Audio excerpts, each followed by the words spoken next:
man, my back just now. It's just like, oh, these chairs. It's fantastic. What is going on with your back? You've had back issues in the past, right? We talked about that the last time you came on. Well, I was born scoliotic, you know. Yeah. So it's like I just bought my own pen along so I could click the shit. You remember? Here, take all devices away from me. I can't believe you remember. You remember clicking on the pen? That's hilarious. Oh yeah, I'm a fidget, you know. So let me take everything off. So it's not good. Oh yeah, born slightly scoliotic, and then of course I banged myself up over the years, you know. Of course. Do they do anything other than surgery for people with scoliosis? They do, because I don't want to do surgery. Once you start opening stuff up and fooling with it, there's no going back. Especially the back. Yeah. Back's a rough. I've never met anybody that had like fusions or anything where it turned out good. No. And like Hippocrates, you know, the father of medicine, he said, in any ailment, look first to the spine. And it was like, he's kind of right. It emanates from the core. Well, if your back is fucked up, everything's fucked up. Yeah. You know, no matter how strong your arms and legs are, if your back is fucked up, you're in trouble. Yeah, that's true. Your brain, everything goes to hell. Yeah, well, you're in pain all the time. Yeah. People with back problems, like, they can't think straight because you're always like, you know, it's always. There's a gift to not thinking straight. Tell me more. I want to know. Well, it actually takes you down some pretty weird paths, you know. If you're happy all the time, I don't know. You don't have to strive to find thoughts to make yourself happy. Right. So it's like it's a good predisposition, I think. I agree to that. Yeah, I think being happy all the time is it's kind of an unlikely scenario. No, nobody is. Yeah. No, but we all want it. You notice we all yearn for it. There's this that's the only thing we all want, right? Right. Is just happiness, little peace. Well, it's also we're shown it, like in television and movies. Sure. Like we're shown happiness as this goal. Like seek happiness. Sure. Should be happy all the time. Happy. Should never be upset. No. Well, it's not realistic. It's completely unrealistic. However, it's nice to have those little journeys through art where you can actually explore those things. You can explore your ids, you can explore happiness, and so you can experience the opposite. I look at situations around me, and I generally feel pretty grateful from what some people go through. I'm grateful. And everybody's got their crap, you know. But like this morning, for example, I would be surprised if my home is still there. Yeah, we were just talking about that. The Palisades is on fire. Yeah. My friend Tom Segura, his house is gone. Yeah. This is where he used to live. He sold it, luckily. Yeah, I have a son. He's in the sort of volunteer fire brigade, Milo. I call him the mayor of Malibu. And he's running around. I asked him, how's things looking there, Milo? He says, not good, Pops. He says, your neighborhood. And he sent me a video of my neighborhood, and it's in flames. It looks like an inferno. So, yeah. Do you think this will get you out of California finally? Yeah, maybe. You know. Where are you going to go? Oh, I don't know. I got a place in Costa Rica. I love it there. Yeah. Costa Rica's nice. Yeah, I bought there many years ago. And it's in a real nice spot. It's not too touristy or, dirt roads. So it's off the beaten. Does it feel safe out there? Pretty safe. I think, look, no place is safe. I mean, you've got the Darien down there, you know. What's that? It's kind of in the, what's the next country down? Panama. Mm-hmm. And there's this no man's land where the Colombians come through, and it's like, all kinds of dirty dealings in the jungle with, who knows, drugs and mules and, yeah. Yeah. So, it can be dangerous, and I've heard of danger happening there. You hear about somebody getting chopped up by a machete. And Costa Rica it's actually a cool place because it never had a culture of death like a lot of the Central American countries did. They have a culture of death, Even Mexico, I mean, they used to, tear people's hearts out in pyramids. Aztecs. All that sort of stuff. Yeah. Aztecs were like the Romans. The Mayans were like the Greeks, but they all sort of dabbled in some stuff. Costa Rica always had a policy where they was like the Switzerland of Central America. They emphasized education and health, and everybody's literate, and It's kind of interesting in that way. But it deals with its own little troubles, Yeah, well, like every country, corrupt. anywhere down in that part of the world is just like there's so much sketchy shit going on all around you. Yeah, there can be. Yeah. Yeah, one has to be forewarned, forearmed, all that, So I have a nice place down there. Yeah, I have some friends that have a place in Mexico, and I'm always like, don't you ever worry? Yeah, I worked in Mexico a couple of times. I was down there, and it was in Veracruz, and apparently, people were rolling heads into bars and stuff like that, rival great. gangs and stuff, and they said, I'd go for a walk, and they'd say, you're crazy going for a walk. You'll get kidnapped. I said, I'm not going to get kidnapped. I'm the guy that pays. You're going to get kidnapped, and I'm not going to pay your ransom. So it's like, I never felt insecure in that way. And, if something's going to happen, it's going to happen. Yeah. If your number's up. I know I used to watch guys who do what I do for a living, and they'd have a phalanx of bodyguards around them, and like for security and stuff. And I used to have that stuff for a little while, but, it doesn't make any difference. You're going to be okay. Okay. Or not. Or not, right? Yeah. Until you're not. Until you're not. And everybody's going to be okay until they're not. Yeah. I got in a dodgy situation one night, and I acted crazy. Yeah? Yeah. What happened? If you act crazy, everybody leaves you alone. Especially if you are a little crazy. If they know that. You're in a stress mode, so you actually get angry. If I feel like I'm threatened, I get angry, which is what happens. And then you get really in people's faces, and they think, this guy's crazy.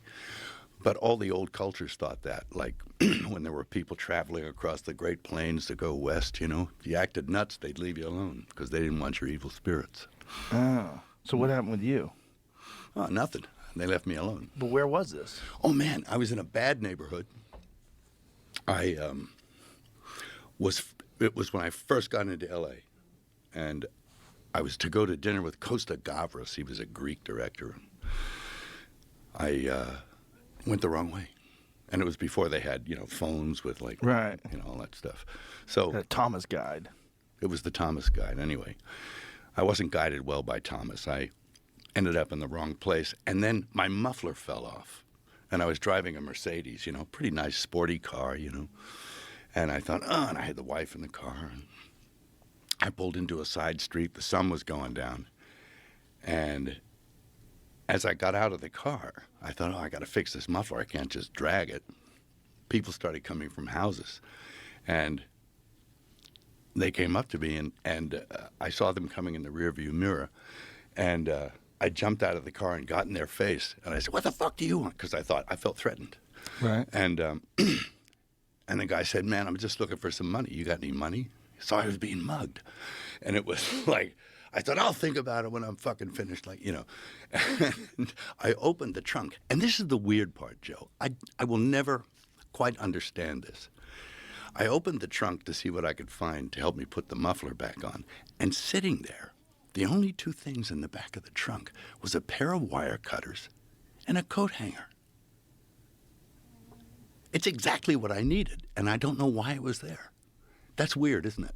That's very weird. So Very you used the coat hanger to wire up your muffler? Yep. I cut a piece of wire, wired the muffler up. The whole time, more guys are coming. Jesus And Christ. they're standing behind me, and I'm feeling like, oh. And anyway, I get up, I finish the muffler, slam, and I'm acting mad and crazy the whole time. And they think, this guy's nuts. And I get back to the car, and my wife gives me a handful of cash. And I thought, what's this? She says, it's just fives and ones. Give it to him. So I threw it and drove off. But it was like, it was looking hairy for a minute. And you never know. What year was this? Oh, my God. Back in the 90s. Fitness isn't just about what you do in the gym, it's also about your nutrition. But even with the best diet, some nutrients can be hard to get, and AG1 can help fill those gaps. AG1 delivers optimal amounts of nutrients in forms that help your body perform. AG1 makes foundational nutrition easy because there aren't a million different pills and capsules you have to keep track of. It's just one scoop mixed in water. It's such an easy routine to keep in the mornings. Ingredients in AG1 are selected for absorption, nutrient density, and potency, and are intentionally picked to work in sync with the whole formula for optimal impact. They are seriously committed to quality. AG1 is tested for hundreds of contaminants and impurities, and they're constantly reformulating their recipe to dial it in. This is all part of why I've partnered with AG1 for years. So get started with AG1 this holiday season and get a free bottle of vitamin D3, K2, and 5 free AG1 travel packs with your first purchase at drinkag1.com/Joe Rogan. That's a $76 value gift for free if you go to drinkag1.com/Joe Rogan. Seriously, get on this. So things are more dangerous now. I think they are. Yeah, I think so for sure. Yep. Yeah, we were just talking about the wildfire situation and how crazy it is that they spent $24 billion last year on the homeless. Yeah. And what did they spend on preventing these wildfires? Zero. Not zip. Zip. And in 2019, I think Newsom said, I'm going to take care of the forests and maintain the forests and do all that kind of stuff. He didn't do anything. Didn't do anything. And then on top of that, they cut the water off. Yeah, that's right. Yeah, it's all funny. And then I think all our tax dollars probably went for Gavin's hair gel. I don't know, but it's like, it's sad. It's like the place is just on fire. Well, the whole state is just so poorly managed. It's so frustrating and confusing. And then he gets on TV and pretends like everything's great. Mm-hmm. And California's the best. We have the best state. We have the most amazing economy. And you're out of your fucking mind, dude. You've ruined this state. Personally ruined it. Well, it's the same team that was up in San Francisco, and they came down to L.A., and they're doing what they did in San Francisco. And San Francisco's kind of like apocalyptic now, Yeah. I went there, and it's just like people, homeless. It's a mess. It's just unbelievable that society can crumble that quickly. Mm-hmm. It really is unbelievable. It doesn't take long. No. Yeah. I read a book once by Jared Diamond called Collapse. Have you ever read that book? Yeah. Crazy, right? It says all the things you need for a civilization to cave in and collapse. And a lot of the things are present. All those earmarks, the precursors of a collapse, they're present in our time. So it's an interesting observation. Yeah. And we're no smarter than our grandparents, I don't think. Well, that brings me to one of my favorite movies of yours, is Apocalypto. Oh, yeah. When the Mayans were running things, who could have ever thought when they had such an incredibly sophisticated society, unbelievable construction, the stuff that they had built, that one day you would just walk through there and there's nothing. Nothing and nobody. In fact, there's something, because it's interesting. Somebody was flying by what they thought was a volcano in the 30s, some buzzboy. And he thought, hey, somebody built that. Wait a minute, there's 4 by 8 foot bricks. That's man-made. And it is literally the biggest pyramid in the world. It's bigger than the ones in Egypt, and it's in Guatemala. Yeah, we talked about that the other day. Yeah, it's a recent discovery, right? Well, not that recent. I was, maybe 20 years ago, I visited. I went down there with the archaeologist, a guy named Richard Hansen, who's from Idaho or someplace. And he's down there with his family. He's been working tirelessly for 30 years trying to extract this pre-classic city from the jungle. And there's not a bunch of tourists.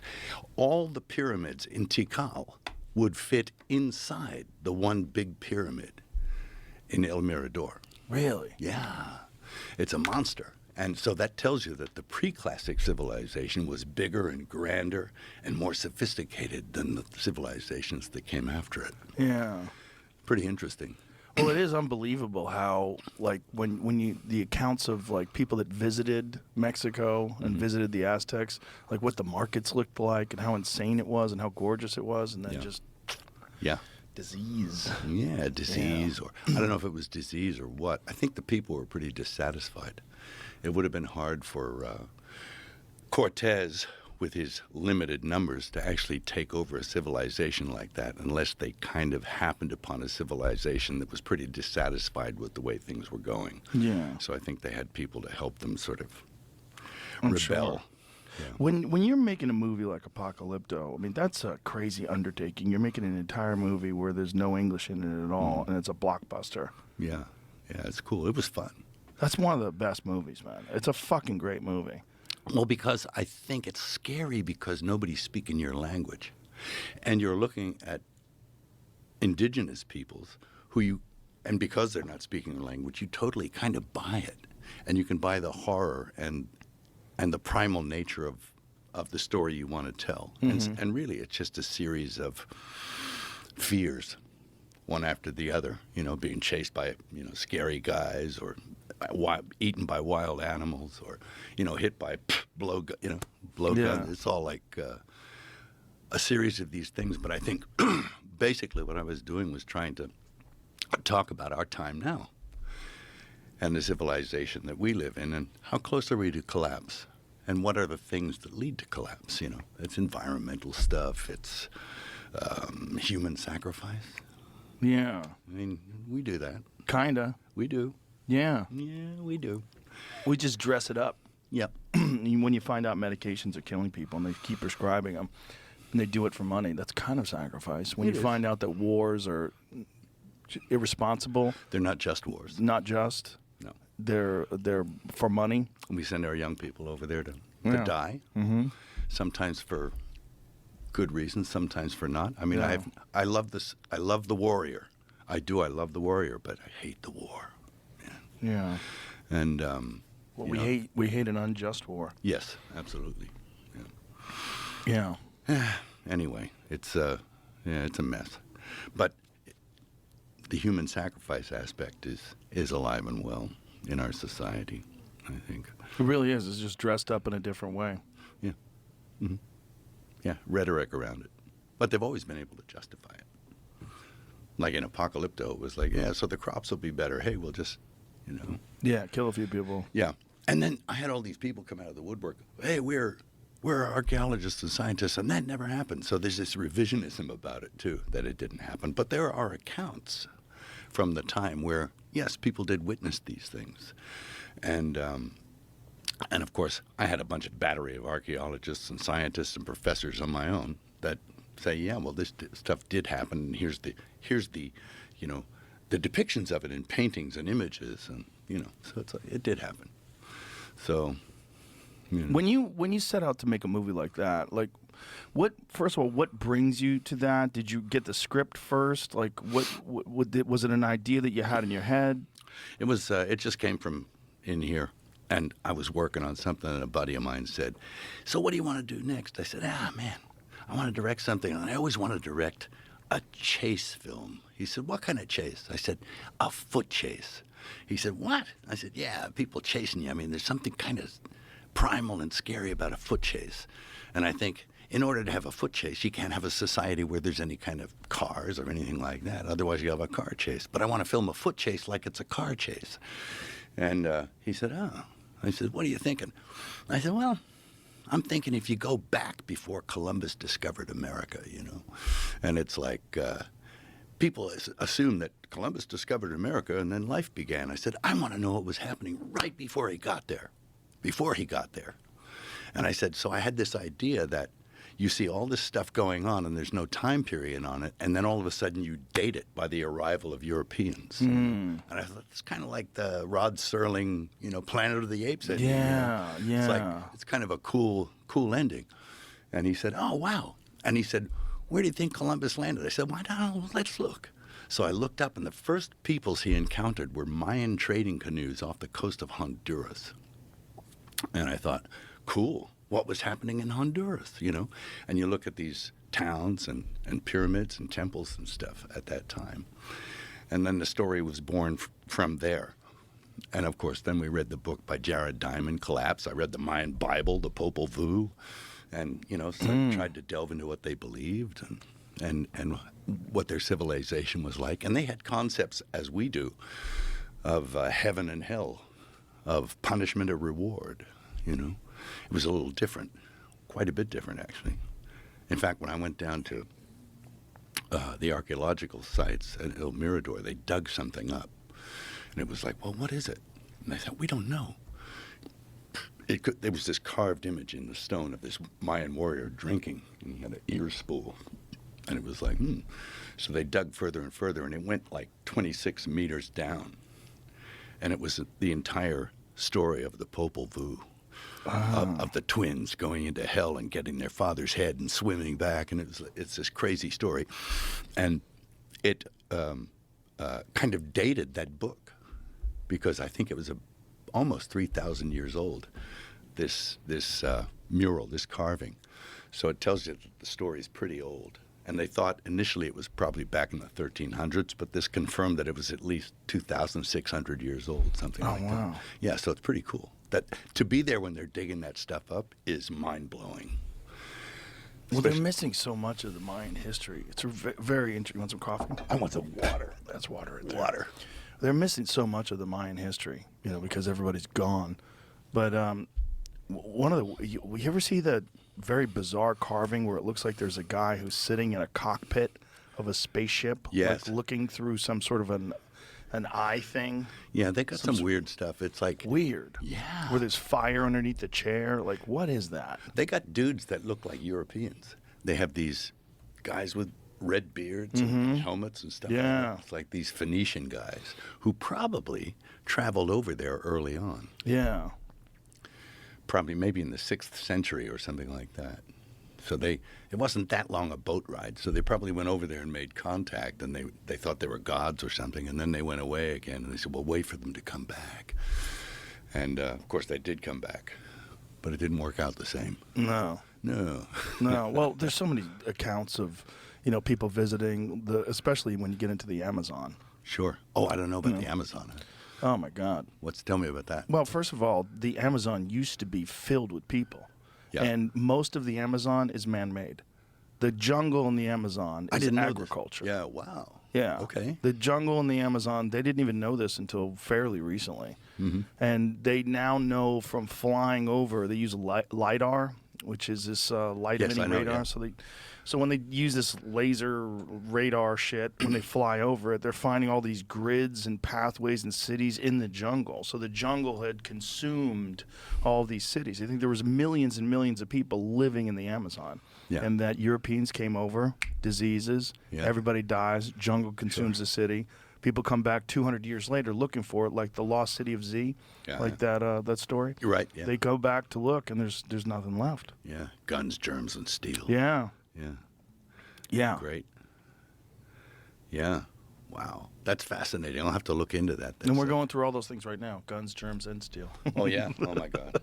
Yeah. Germs. Yeah. Oh God. The germs. I'm just on the tail end of some hideous flu that was going. I don't know. Did if you get the H5N1 or whatever the fuck it is? I don't know what the hell. Yeah, I've had that. That was the swine thing. I had swine flu one time. Did you have that in 2009? Yes. Yeah. It was around then. Yeah. Yeah, it was an epidemic, a pandemic, whatever you want to call it, but it didn't have the same sort of press releases that COVID did. Sure. I got the swine flu. I acted more like a pig. It's terrible. Terrible. Wallowing in my own mud. So I like Flight Risk. It's a fun movie. Oh, it's a hoot. It's a hoot. I mean, I think the first thing you got to do with any film, and I think it's incumbent upon all directors, artists, to entertain first, in some fashion. Even if it's a heavy story, you have to find some aspect of it that entertains. And I think this, for entertainment's sake, is just fun, and it's quick. I'm not subjecting you to 4 hours of like watching Autism dry. Right. It's like it's 85, 90 minutes. Yeah, and it's you're a out. good time. Yeah, and Mark is insane. Yeah, he's great in it. He plays a good psycho. Oh, he's a psychopath. Mark's got a good dark side.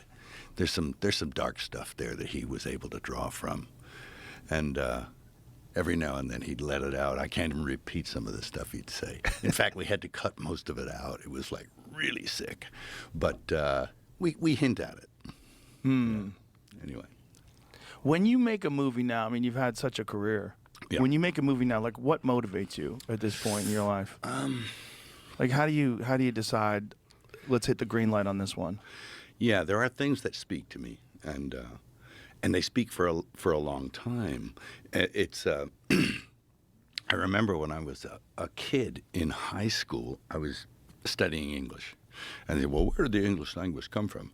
And they talked about, wow, it came from this old guttural German, Old Norse that the Vikings brought across. And I was thinking, wow, that's cool, the Vikings, And then immediately I started thinking, man, I want to make a film about Vikings and they only speak in Old Norse because if they say if they speak English all of a sudden, Right. you're not buying it. But Right, if they right, speak in right. some guttural language, Yeah. you're sort of scared by them. And it's like, that's scary to me.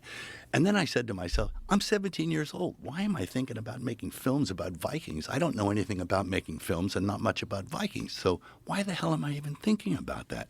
But that was something that was early on, was like a drive, I guess, to sort of depict things like that. So I did films in other languages, in Mayan and in Aramaic and in Latin. Yes.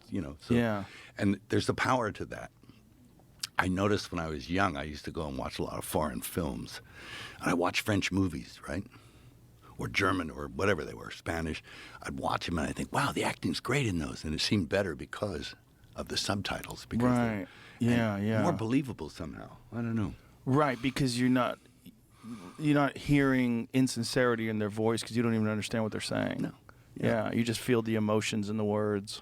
And it also it has to take your attention because you have to do another function. You have to read. Yeah. Which is another thing that sort of maybe blinds you to the flaws in the filmmaking, perhaps. So, hey, it's a great trick. Yeah. It's obfuscation. There's a thing about reading it while you're watching it. It's like an added element of concentration. Mm-hmm.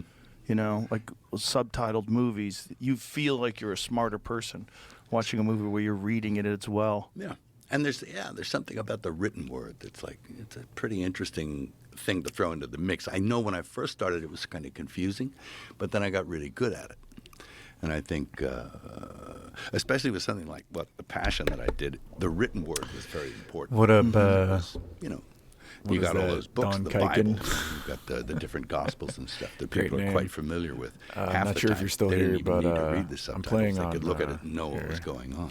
Playoffs. 400%. We're talking about playoffs. You 400%. bet we are. Get in on the action Jesus. with DraftKings Sportsbook, 400%, an official sports betting partner of the multiplier, NFL. which means Scoring touchdowns is basically key to the winning the dark fog playoffs, difficulty. and I turned you everything can up score one, big and I by turned the betting on them minute- at the mineral DraftKings, the resource number level one place to down bet one. touchdowns. So Ready it's to at place your point- bet? Try 'cause I betting already on beat the something game on simple like a 0.5 player to score 6. minerals, Go so to I didn't wanna DraftKings do that again Sportsbook 'cause it app sucks. and make your Especially pick. because I'm New trying to do the DraftKings no customers foundation can bet achievement. $5 to get $200 in bonus bets And the 25-hour Download the achievement at the same DraftKings time. Sportsbook app So and we'll use the see code how Rogan. this That's goes. code Rogan for But, new customers to get $200 in bonus so a whole bets bunch of metadata. instantly when you So bet we'll see. just $5. I don't know. I'm pretty sure I'm Only on track DraftKings right now 'cause Sportsbook. I'm The crown is yours. about Gambling halfway problem? Call through 1-800-GAMBLER. the tech In New tree, York, and call I'm at 877-8-HOPE-NY or so text 25 HOPE-NY hours 467-369. seems like In I should be Connecticut, coming help out is of the 20-hour available for mark, I problem think. gambling. Call Hopefully 888-789-7777 sooner, or visit 'cause ccpg.org. Please play something I gotta responsibly. do. On I behalf gotta- of Boot I Hill gotta think Casino about and it, Resort in 'cause, Kansas. 21 and over. Age and eligibility varies by jurisdiction. Void or not.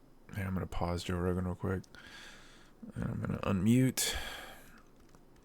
So yeah, this is here. Okay. So wait, you can still hear it? Oh, I only muted it for myself. That's funny. That's weird. You could still hear it? That's so strange cuz I turned it off on Windows. God, I hate Windows 11 so much. Yeah, you shouldn't now because I paused it, but it's still weird because I Windows 11 muted it off my keyboard, so I couldn't hear it. So it's weird that it would still pick it up. But anyway, whatever. So here's the conundrum I'm kind of thinking of right now, right? Like this is why I'm kind of stuck on the tech tree because it all comes down to the interstellar logistics, right? I don't think there's no water on the other satellite. And if there's no water on the other satellite, then I can't make sulfur over there. So if I can't make sulfur over there, that means I have to make the sulfur here. And if I have to make the sulfur here, that means I have to make the high-strength titanium alloy here too. But that, of course, means I'm going to have to bring the titanium over here too, which I was going to do anyway. But again, I can't do it until I get this. And of course, I can't do that until I make these things, which, of course, is going to take more titanium, more... So basically, I'm trying to think of... I just don't think there's a good way. Luckily, I'm pretty sure I already started smelting titanium on the other planet. But I think the other satellite's going to be like my worst satellite. I think I'm going to make a ton of bullets over there, maybe. I don't know. Maybe I'll wait. But the other problem is energy, right? So yeah, that's what I've been doing, and that's what I'm currently doing. But I'm on a harder difficulty, right? And if I want to do, so this really sucks because the other planet would be great because I can do geothermal, right? Uh, but it's farther away, right? So geothermal is amazing. Like, I love geothermal. It's so great. Oh yeah, I just remembered I was gonna make photons. Okay, yeah, I remember. It was a pretty good chunk. It's not too like I beat the first. Last time I beat it, it wasn't too bad. Like the Dark Fog, I thought they were gonna be a lot harder, like Factorio, but they're really not. They're pretty simple to deal with. So I turned everything up one. So like I said, the multiplayer is at 400%, but they're still not that bad. Like I can take care of them. Plus, I'm gonna try to farm them. I didn't know this going into last time, but you can farm the Dark Fog, right? So last time I was like obsessed with trying to get them off all my planets, and like getting rid of them, right? But now I don't really want to do that because they give stuff, right? So I want that stuff. So yeah, no, I don't think so actually, because I don't think it's better to farm them later. VU upgraded? What's VU? But I don't actually think so, because last time I'll tell you something. The missile turret system is so much fun. I really had a blast doing the vein. Oh yeah, yeah, no, totally. Well, see, that's why I'm at like such a crossroads right now, because actually, yeah, I'm gonna go ahead and cue that now that I got a plenty. That's good. Thanks for reminding me about that. Yeah, I'm gonna need purple for the next one. Yeah, because by the time this thing's researched, I'm pretty much gonna be out of like half my veins on my first planet, because it's at point 0.8, which isn't 1, but it's not 5 either. So I should be okay. But yeah, shouldn't care about that. Don't care about that. I need vertical construction. Yeah. Okay, now we're stacked here. Oh yeah, I gotta start making solar sails. Starting working on my actual Dyson sphere. Okay. Yeah, just trying to get all my ducks in a row, but it's all in my head. I don't write anything down. But luckily I can pause time right here, right? So if time is paused in this menu, then it's not ticking for the achievement. Because I just got the 2 achievements to destroy a planetary base of Dark Fog within an hour. And I got the achievement. I didn't make videos of that.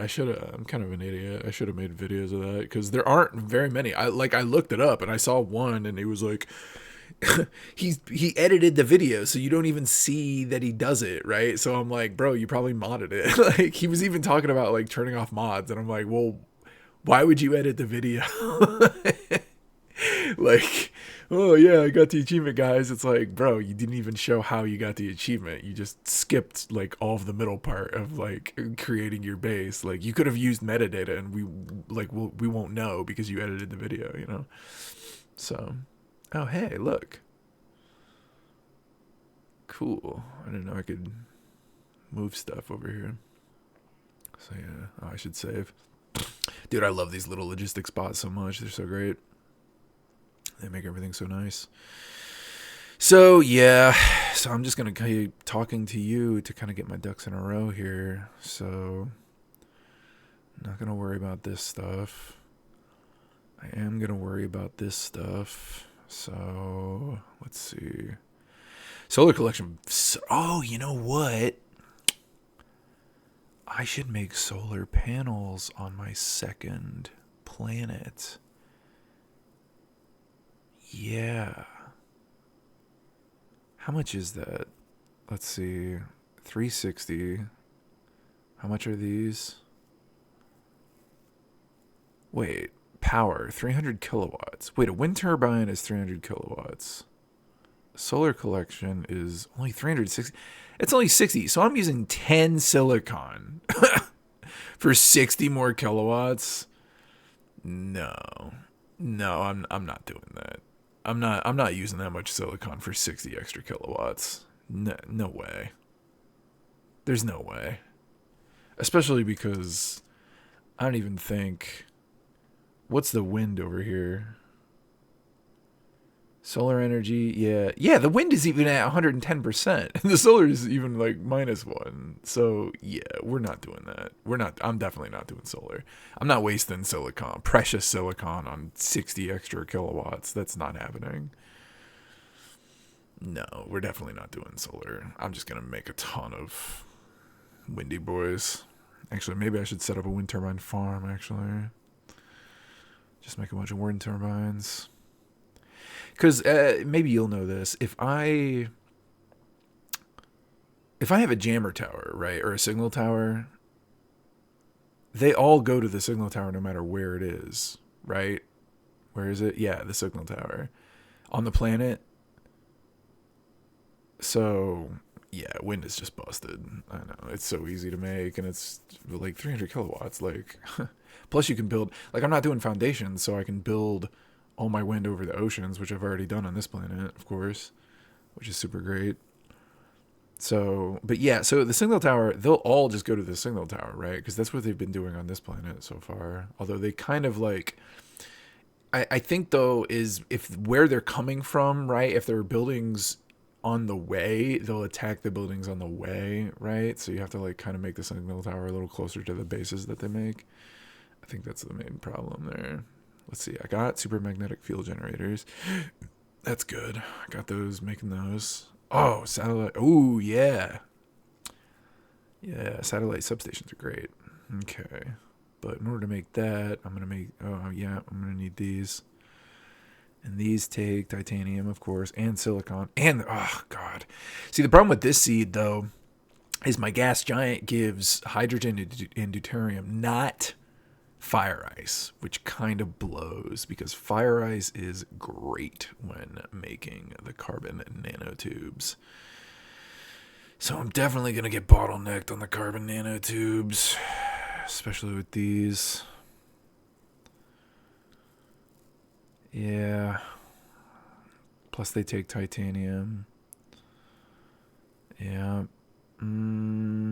Yeah, because the fire ice makes applied the graphene and hydrogen, which is so nice. So it's like, yeah, it gets some deuterium, but it's like barely anything. So yeah, the shortest path, yeah. Yeah, that's what I thought. Yeah. Yeah, I'm definitely going to get bottlenecked here on the superconductors because luckily the planet I'm on has a ton. The starting planet has a ton of oil, so I'm not too worried about oil. But so that'll be plenty of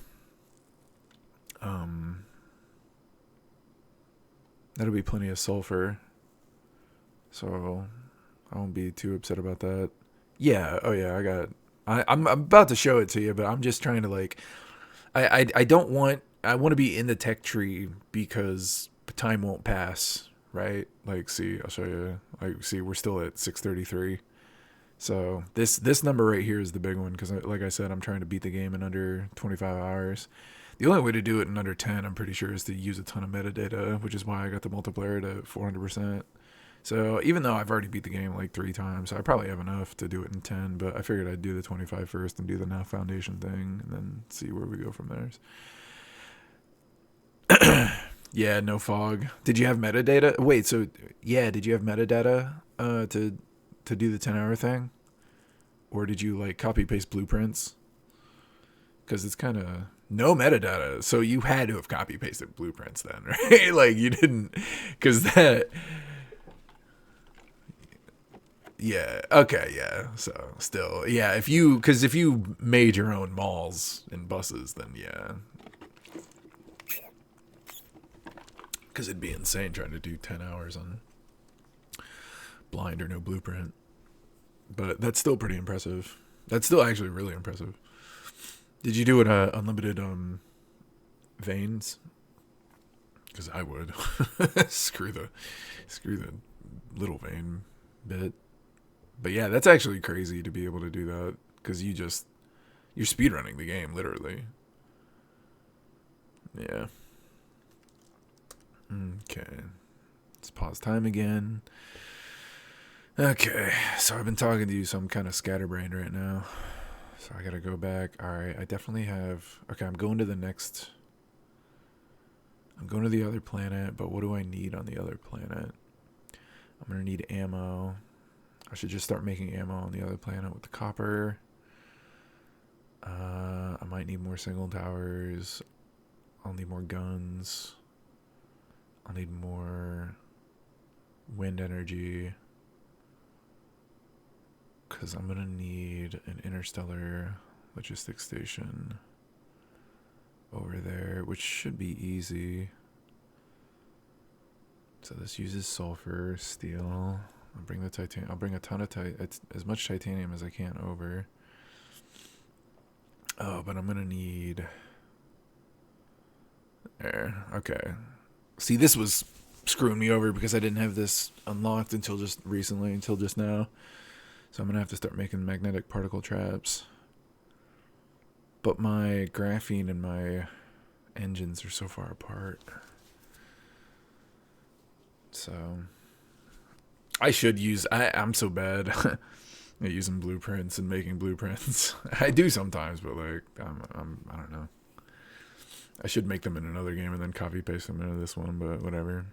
I'm kind of spaghetti with it. You should have seen the first game that I played. I actually have it on YouTube. If you follow me on YouTube, I have my first Dyson Sphere playthrough uploaded, and it's so spaghettified, like, because I never branched out. You know, I had a really hard time like branching out and like making a bus line. I never make a big bus line. I'm so bad at that. I still don't really like doing it. I love drones. That's why I love drones so much, because drones are just like air spaghetti. Like, I just make everything go everywhere. And I remember easily, for the most part, where everything is, so it's not too bad. But yeah.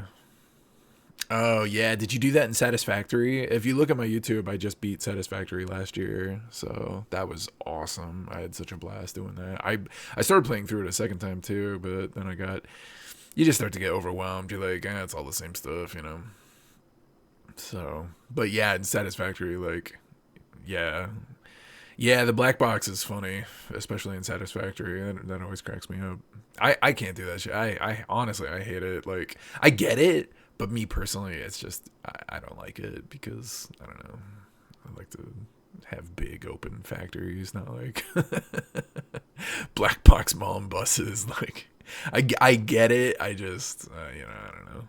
Like, maybe if I was younger getting into this stuff, I'd probably do it. But yeah, that's a lie. I know I wouldn't. Okay. Man, I'm so bummed about that graphene fire ice stuff.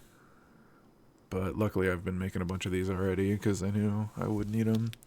But I know it's going to be a pretty hard choke point. Okay. Well, time to work. Okay. So what am I doing right now? We're doing yellow. We're getting yellow over here. Making yellow. I got it. Dark fog energy. Should I bring it over? Let's see. Got my diamonds. See, I'm already done. Like, this place is tapped. I got like some stone, some copper. That's about it. Oh, I do have plenty of...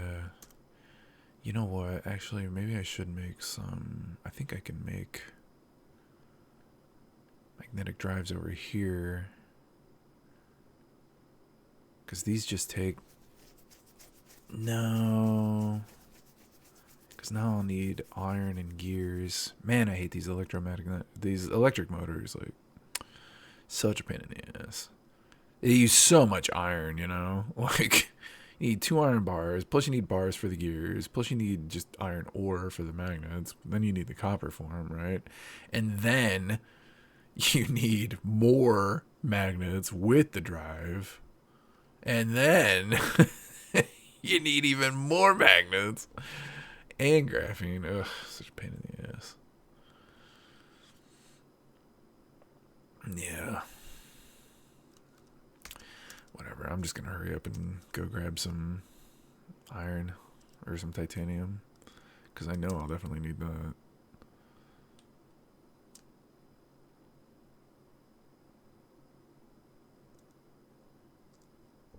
There it is.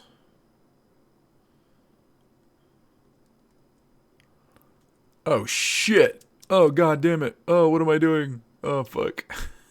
I might have screwed up. I thought that was my base. Oh, god. Oh, fuck. Oh, where's my base? I got distracted.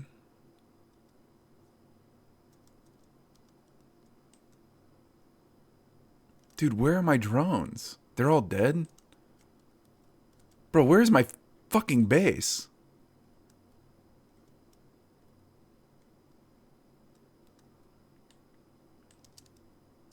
Now I'm out of energy.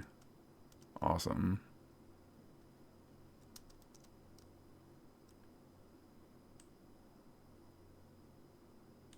There it is.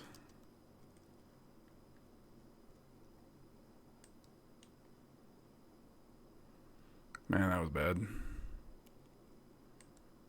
Yeah, I'm all distracted. Thanks a lot. Okay. Oh, what am I gonna need for this? I need iron? Shit.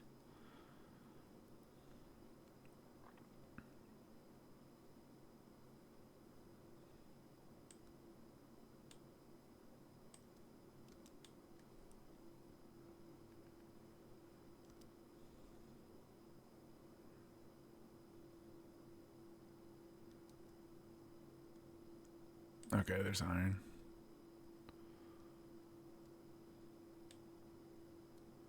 See, and it's like they're gonna come right over here. And of course the iron's over here.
I'm going into focus mode.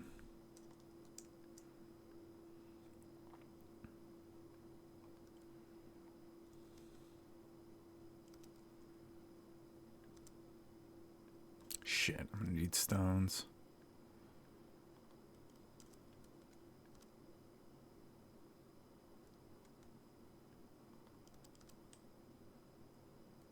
Man, they came right for me. Because of course they did.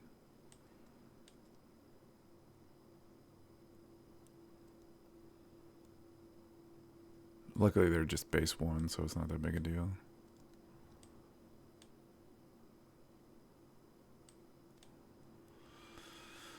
Are there any rocks around here? Okay, right in front of me. Okay. Of course, they're all right in front of this base. Which means I'm going to have to relocate. Actually, I'll just make another one. Oh, hey. Got some stuff in here. Oh, yeah, that's to...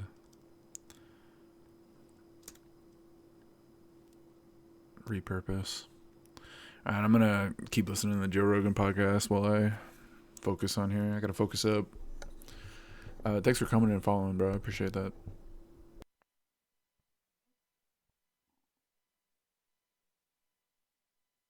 Ontario. Bonus bets expire 168 hours after issuance. For additional terms and responsible gaming resources, see dkng.co/audio.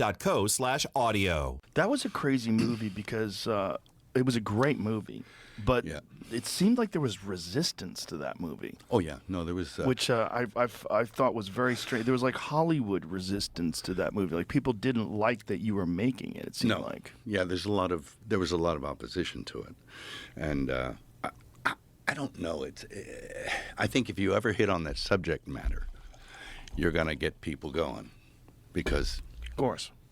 it's big subject matter, and it's like, and my contention is, when I was making it, it was like, you're making this film, and the idea was that we're all responsible for this, that his sacrifice was for all mankind, and that for all our ills and all the things in our fallen nature, it was a redemption. So, and I believe that, I actually am. I was born into a Catholic family. I'm very Christian in my beliefs, So I do actually believe this stuff to the full. So depicting that was an honor, but it was also, you got the daylights beat out of you for it. Yeah, because there's resistance, first of all, from secular Hollywood, where for whatever reason, Christianity is the one religion that you're allowed to disparage. Yeah. Christianity is the one religion where people, all these progressive, open-minded, leftist people, they'll embrace all these different religions until it comes to Christianity. And Yeah. for whatever reason, that represents like white male, whatever it represents, colonialism, whatever it represents, it's negative. Yeah, sure, it's gotten a bad rap, and people do feel free to beat up on it. Mm-hmm. Even I do when I see it's like, when it's not fair, or when I Right. think it's off. Right.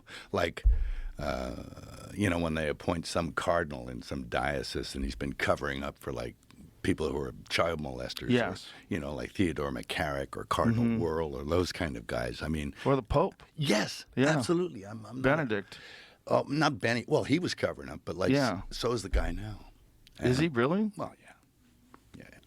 It's not great. I thought he was like the more progressive Pope. Oh, he's very progressive, yes, But he's covering up for stuff as well. Well, they all are. I mean, it's a dark institution in a lot of ways because it's history.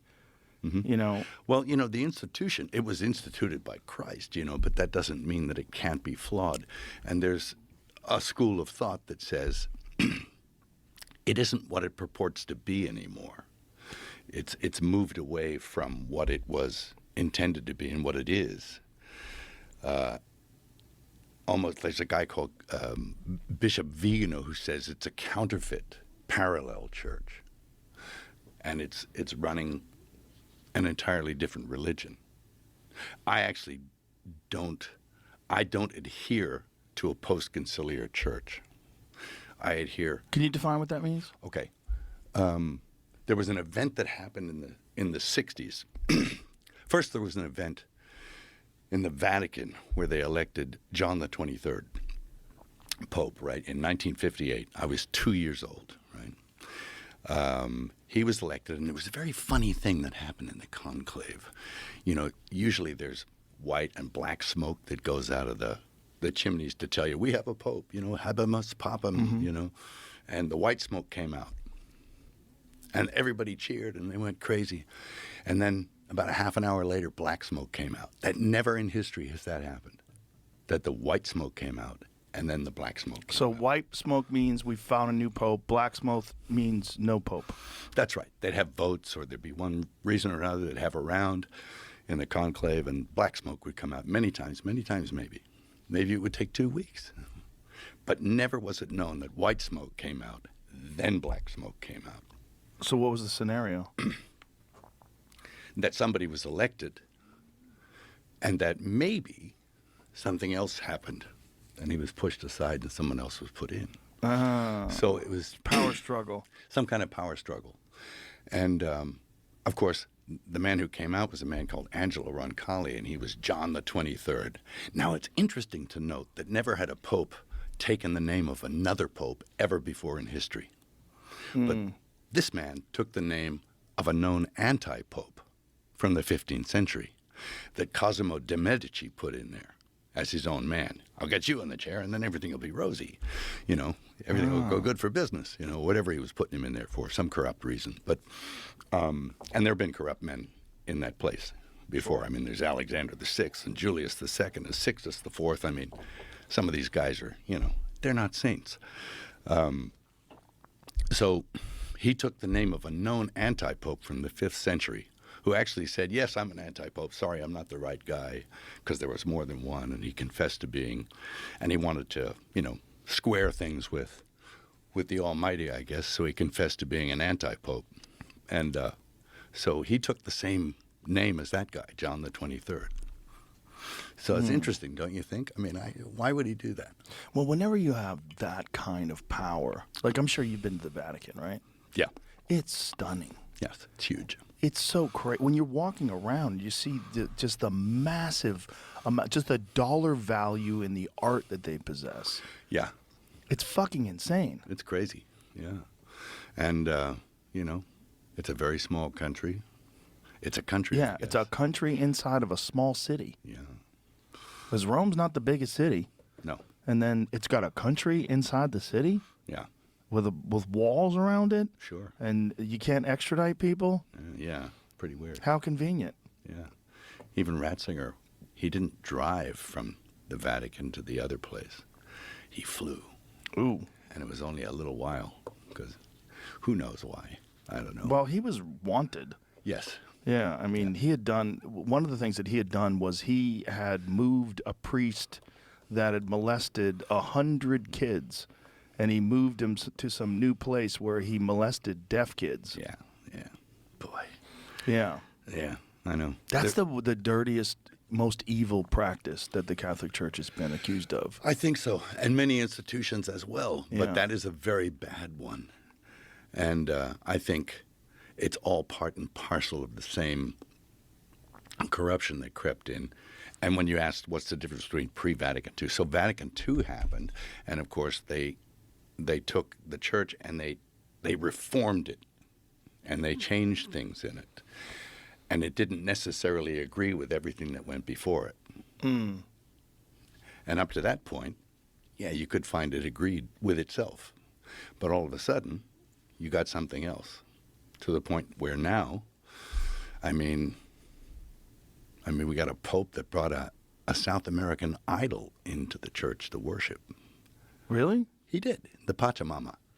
He bought the South American, and he got. I don't know what that is. It's kind of like a South American god, Pachamama. Why would he do that? Good question. But he did. Did he have an explanation for why he did it? Yeah, it's kind of a weasel-worded thing of like, oh, all religions are just as good as one another. But, if that's his contention. He shouldn't be the Pope. No. I mean, how can you be the Pope if you say all religions are just as good? Yeah, we all worship, So, yeah, there's the Pachamama. There you go. So he brought that in. Yeah, into the Vatican. Then the hierarchy even worshipped. They had a ceremony around it outside. What? So, well, that constitutes apostasy. Yeah. Jim. That's an apostasy move, all right? Worshipping false gods. Yeah. That's number one on the Mosaic hit list. You know? Moses goes up on the mountain. He comes back down. People are worshiping a golden calf. Yeah. It's that. Yeah. So you can't do that. And for me, that's a departure from... that's called apostasy. Right. That's a falling away from it. And the very nature of apostasy means that you have to be part of it to fall away from it. Mm-hmm. So it's an inside job. So what do you think there's a motive behind these things? I don't think probably. What do you think it is? I don't know. But it isn't good. I think we're looking at a world where and this is in the next film I'm going to do, I'm going to try and tackle this question. That there are big realms, spiritual realms. There's good, there's evil, and they are slugging it out for the souls of mankind. And my question is, why are we even important? Little old flawed humanity, why are we important in that process where the big realms are slugging it out over us? And I think there's bigger things at play here. And institutions that purport to touch on the divine are necessarily going to be affected by that slugfest that's going on between good and evil. Right. And sometimes good gives up ground. yeah, and maybe not on purpose. You know, Yeah. maybe there's some deception involved or self-deception. Right. Co-opted. Like every morning when I wake up, I actually pray that I don't deceive myself. You know, because it's like, you know, your mind is a very funny place. I mean, I've always said, you know, it's your second thought and your first action that you're responsible for. Your first thought, throw it away, you know. Right. But upon consideration, Yeah. the second thought is what you're responsible for. Yeah. That's the difference between first degree and second degree murder, There you go. right? Right? There you It's first go. degree, like, I'm plotting this out. And we take that into consideration when we sentence people. Sure. Like, if you're a person who just, all of a sudden you're in a fight with a guy, you didn't expect it, and you stab him and kill him, second degree murder. Yeah. But if you're like, I'm going to kill this motherfucker, I'm going to Yeah. find out where he is, Yeah. and I'm going to go get him, first degree. Sure. I That's- planned a that's lot of worse. murders in my life, you know. Yeah, in your we head. all have. Yeah, in your head. You plan the murder and you think, well, that's not a very good idea. But I think I could get away with it. Right. There's the second thought. Yeah. That is interesting that we take that into consideration. Yeah. That we do. Like, if you've had time to think about it, you're a different kind of person than person that acts in the act. Sure. Yeah. You're in your animal act of brain. passion. Yes. And I found this out. I actually spent a long time in my animal brain, which is a very horrible place to be. And When you say that, what do you mean by you've spent a long time in your animal brain? you're in flight or fight Right. all the time. You don't even sleep. It's like really not a good place to be. And if anybody looks at you the wrong way, you want to bite them. Yeah. And sometimes you say and do things that are socially unacceptable. And, you know, I went and got a brain scan by this guy called Daniel Amen, who's this brain guy. He's against all psych meds and stuff, but he thinks, like, let me have a look at your brain.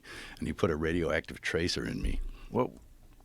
and to photograph my brain. Right, He works with a lot MRI, of, right? Yeah, he works with a lot of football players and guys who've Okay. had brain injuries. Man, it's thirsty in here.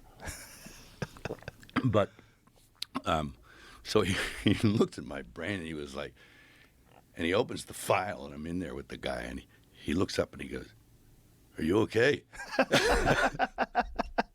And he goes, first he went like this. And I said, "What?" And he went, "Are you okay?" Like that. And I said, "Yeah, I think so." And he came over and he sat next to me, but very slowly and cautiously. And he says, "No, you're not."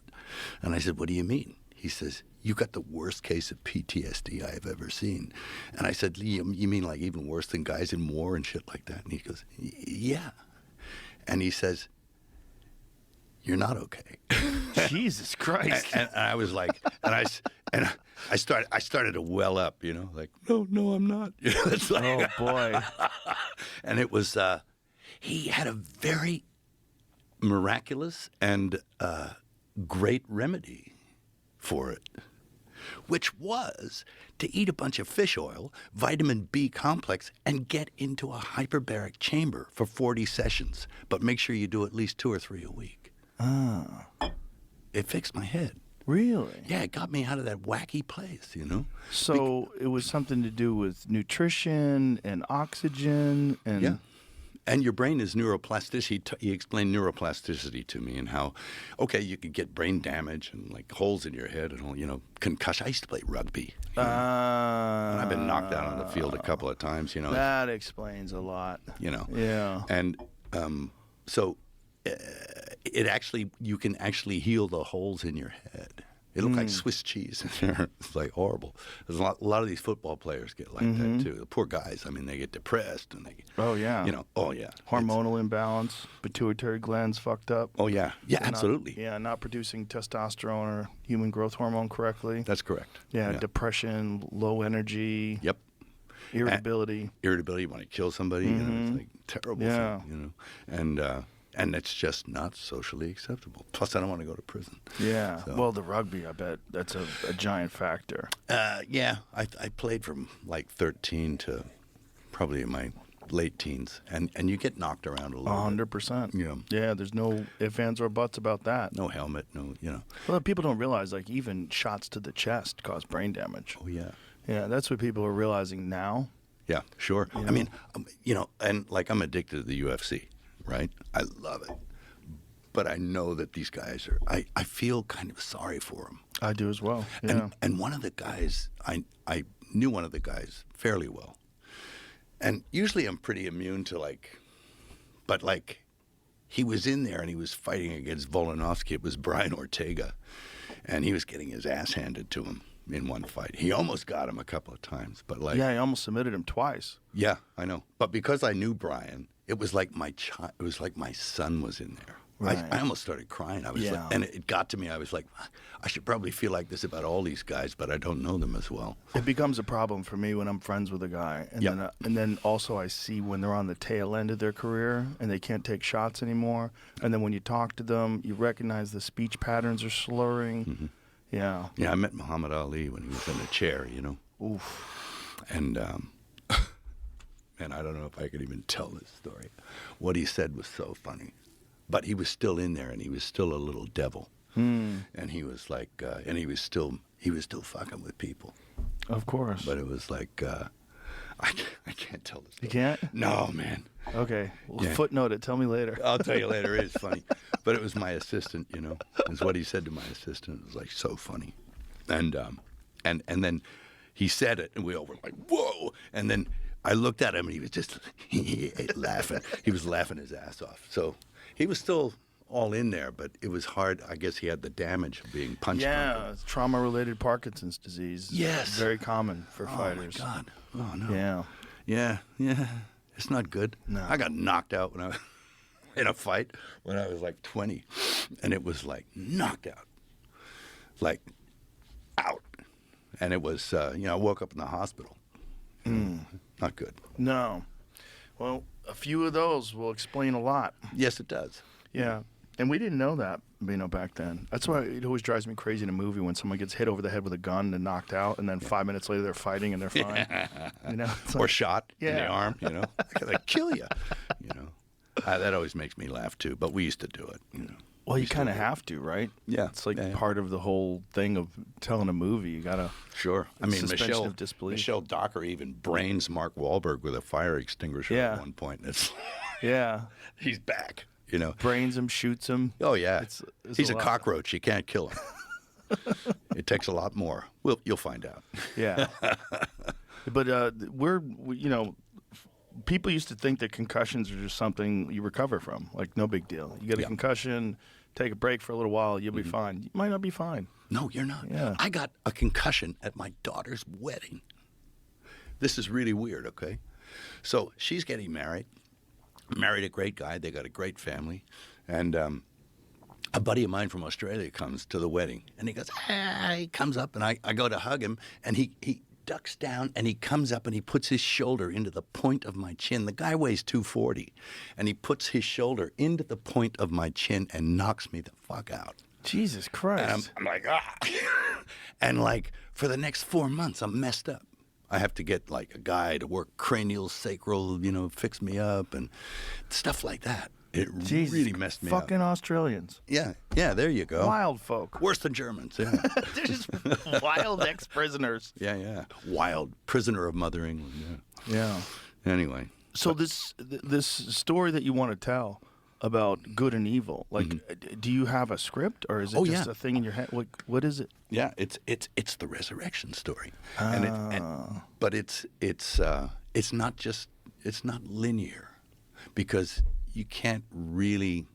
It's hard to understand, so it's got to be put in a framework where you answer a few other questions as well, and you have to juxtapose the event itself against everything else, so that it makes some kind of sense in a bigger picture, which is a hard thing to do. And it took my brother and I and a guy called Randall Wallace, plus my brother and I, took us 6-7 years to write it. So are you doing this with historians as well? Are you trying to make it? Yeah. Yeah. Yeah, historical stuff. Well, I regard the Gospels as history. It's verifiable history. Some people say, "Oh, it's a fairy tale." He never existed, but he did. And there are other accounts, verifiable historical accounts outside the biblical ones that also bear this up. That yes, he did exist. And the other aspect of that is that all the evangelists, the apostles who went out there. Every single one of those guys died rather than deny their belief. And nobody dies for a lie. Nobody. Right. So that's part of what I'm doing. It's like showing nobody dies for a lie. Yeah. Well, the resurrection is the one that is the most difficult for people to swallow. Yes. That's the one that requires the most faith. The most faith and the most belief. Yeah, resurrection. Yeah. Who gets back up 3 days later after he gets murdered in public? Who gets back up under his own power? Buddha didn't do that shit. Right. You know. So You believe that was a real event? yeah, I do. Yeah. What brought you to that belief? Is this something that you've always had, or is it something you studied it and you've come to this conclusion because of the historical accounts and? Yes. I think as a child, one accepts things on faith because, you're raised by people who are nice to you and they believe it. And my dad was a pretty smart guy. He was like Mensa smart, like real smart. Like back in 1968, he won Jeopardy, right? And then Really? And then they brought all the Jeopardy winners back, and he played all the winners, and he beat all of them too. So he had a mind like a steel trap, and his memory was practically photographic. My memory's pornographic, but it's like his was like, I don't have that kind of mind. Right. But I'm more like, he did math, and I can't add. But so as a child, you learn these things and you accept them on faith. And I still have that faith, but as I got older, I came to it through intellect and through reading and putting things together in accounts, and then occurrences like in my own life. I mean, just recently they verified the Shroud of Turin. Have you seen that? I've been reading about it, and I know that there's some contention, there's some discussion and debate about it, but they used to think that it was only a couple hundred years old. Yeah. And now they've changed that. Yeah, they said no, it's back then. They also don't understand how it was made, which to me is very fascinating because it's not paint. It's not. They don't know what caused the image itself and how that technology would have even been available. It wasn't. No. A couple thousand years ago. An intense light. I mean, atomic. To leave almost like a photographic imprint on a piece of cloth. Yeah. And it's wild. Pull that up. Pull the Shroud of Turin up. Oh yeah. It's wild to look at because yeah. it's so interesting. Oh yeah. And you can see it that it depicts a first century Hebrew male because the hairstyle was from the first century, and a Hebrew hairstyle, that he was about 6 feet tall, that he was completely scourged all over his body. He was crucified. That's Yeah, it there. the yeah. one on the left is the one on the right is just like an artistic rendition. AI recreation. That's the face. Yeah, click on that one. The face. Yeah, that's good enough. Get Yeah. that large. That's Yeah. fucking crazy. Yeah. Scourged, beaten, Yeah. the wounds on the thorns, the hands, the feet, and the scourging, and the hairstyle was from the first century, and the pollens that they found in the cloth were from that region. Yeah.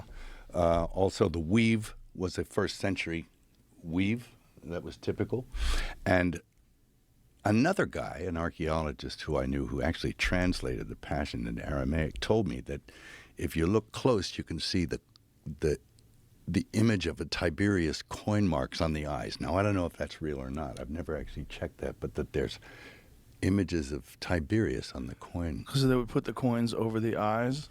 Yeah. So that would date it. But they have now verified that it does actually go back to that time period. For a while, they were testing pieces that had been repaired in the 13th Right. century or, Right. So. What is the latest on that, Jamie? Can you see, like... I was trying to get that. I have 2 different articles from within the last 6 months Yeah, saying the opposite Smithsonian. things. So yeah, I was gonna opposite. Of course. dig You're into gonna- which one sounded the most accurate. Well, it's such a crazy thing to even try to verify. Like, what are you saying? You're saying that this is really the shroud that Jesus was covered in? So you're saying Jesus historically absolutely did exist, and we think that this is the shroud that covered him. That alone, people, incredulity, people's immediately their hackles raise. Like, wait a minute, and they just instead of like looking at it objectively, they almost always want to look at it from a point of view of disproving it immediately, Yes, of dismissing it immediately. But that's that's science, isn't it? You have to sort of you play the devil's advocate, and, and that's okay. Go for it. Are you aware of Graham Hancock?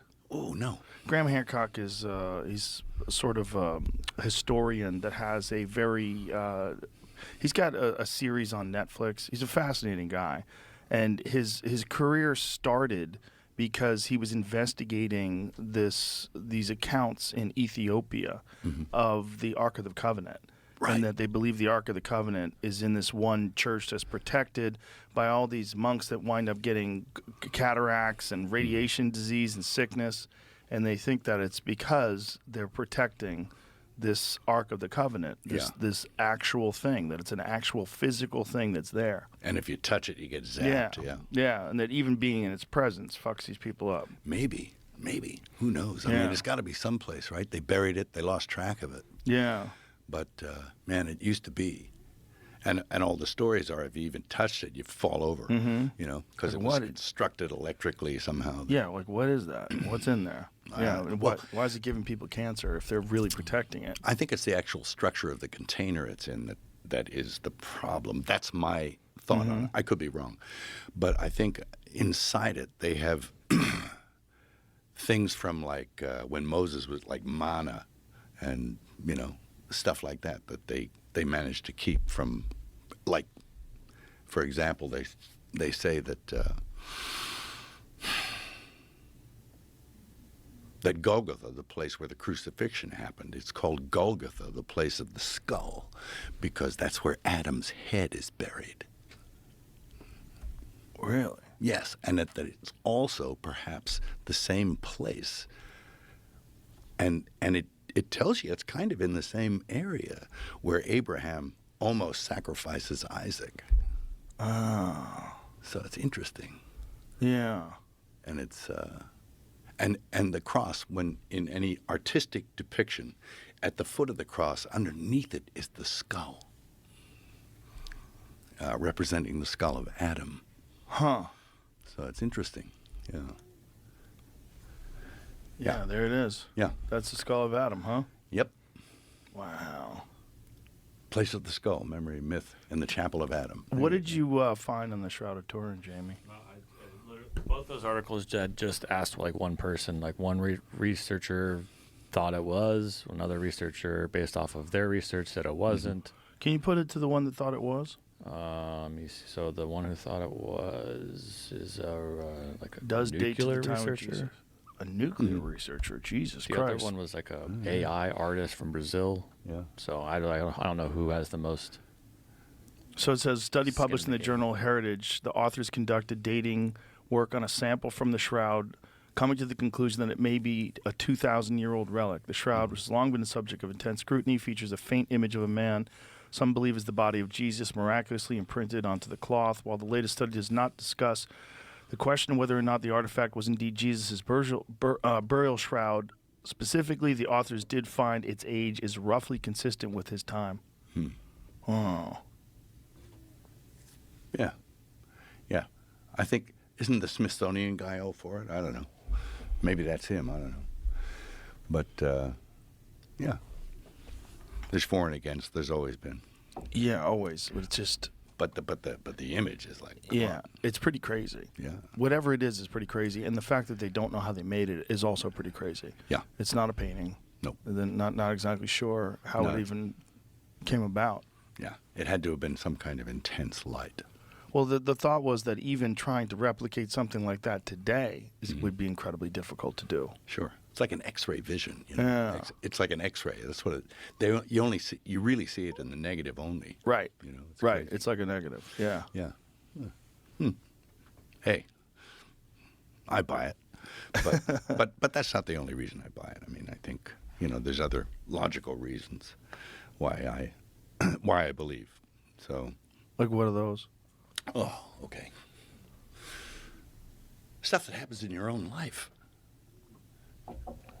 The results you get from actually appealing to a power greater than yourself, And, I mean, I don't think it's any secret. I am flawed in the fact that I am by nature born an alcoholic, right? I did drugs, I did alcohol, so, and there was nothing that could stop me from doing that. Nothing. So I was really kind of you're on a downhill run. So I regard the fact that I was able to appeal to something greater than myself to help me and actually stop me doing that. I think that's a miracle. It is. For me, it is. And for many, so. Well, that is the thing about AA, right? It's a part of the whole process is appealing to a higher power. Sure. It's a spiritual program. Yeah. Because you're suffering a spiritual malady, Yeah. So it's a spiritual cure. And that's the essence, I think, of why it works. Because you can't explain it otherwise. I mean, you kind of can, but I think what you're being asked to do is to think about other people and other things more than yourself, because it's kind of an ego disease. Yeah. So if you... That is the problem with addiction, right? It's very narcissistic. Very narcissistic. Because you're constantly thinking about yourself and what you need. I need a drink. I need a bump. I need I need something. Sure, I need... And no matter what you need, it's never going to be enough. Right. So you actually have to appeal to something outside that you consider bigger and better than yourself, which instantly kind of pushes you more in the direction of humility. Because you're not the center of the universe anymore. Right. And that you can't do it. And the first step in any of that sort of stuff is accepting that you are powerless over it. That's the most powerful step you can do, is that you're powerless. When you realize that, you're like, okay, there's fuck all I can do about this. I have to appeal to something better than me. And that, to me, is a miracle. Yeah. Yeah. Well, it's a very uniquely human thing, the ability to course correct, and also just the concept of addiction in the first place. Sure. It's a very uniquely human thing that we all know there's dark roads our mind can go down, and then we wonder, like, what is the purpose of these dark thoughts? What is the purpose of this destructive behavior that we're all prone to in some way, shape, or form? What is the purpose of everything? Yeah. I mean, like, really? Right. I mean, why am I here? What's the meaning of this? Yeah. And I'm looking for purpose, and what is it we're here for? I think, we have to leave some stuff, but you have to leave some good stuff. You can leave plenty of bad stuff, and it's and we're all prone that way. I often think about, the human race as a whole. You think about guys like, Stalin or Hitler or Chairman Mao, and I'm pretty sure I'm not going to be sharing a cell in the afterlife with those guys. Right. I don't know where I'll be on the ladder, but Depends on how you end up, right? Well, that's it. Yeah. It really is. It's like, and we're allowed to make mistakes, and we do. We are so flawed, and I'm more flawed than anyone, But it's something that I think, and it's pretty safe to say I'm in the third act now. You're in act 2, right? Gesundheit. But I'm in the third act, man. So you have to think about the other side. You have to think about what comes next. Is there a next? Yes, there is. I believe there is. And I think it's depends on how you live now. And the beauty of believing is that even for your transgressions, you can be forgiven. And you can be redeemed. But it's all up here. Right. It's the true acceptance and understanding of what you've done and what you should do. Sure. You have to And look how at yourself honestly. Yeah. Yeah.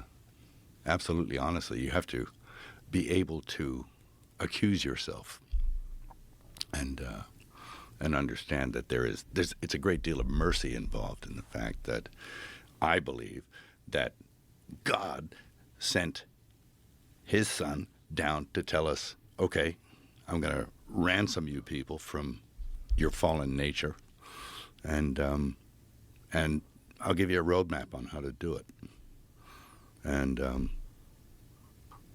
people do it. There's even people that do it that have never even heard of it. You know, some guy in the jungle someplace, I'm sure. Right. You know? Because the Creator is above the law. I mean, it's an interesting fact to note that the first canonized saint, you know who it was? No. The first ever confirmed canonization as a saint was Dismas. You know who Dismas was? No. He was the thief on the cross next to Jesus. Oh. And he says to him, you're going to be okay. This day, you'll be with me.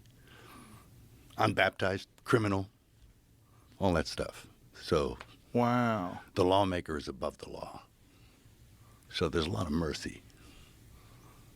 What about people that never experience Christianity? What about the That's what I'm saying. uncontacted Yeah, people? that's right. That's what I'm saying. Some Yeah. guy in the jungle. Yeah. It's been known that it's called invincible ignorance because they don't know what the truth is. Mm-hmm. You know, it's possible that they can be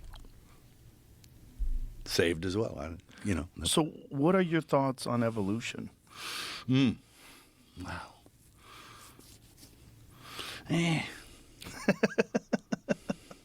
The Darwin thing? Yeah.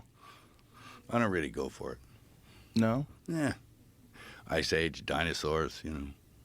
What did they turn into? I mean, things became extinct at some point. I don't think I was some kind of like,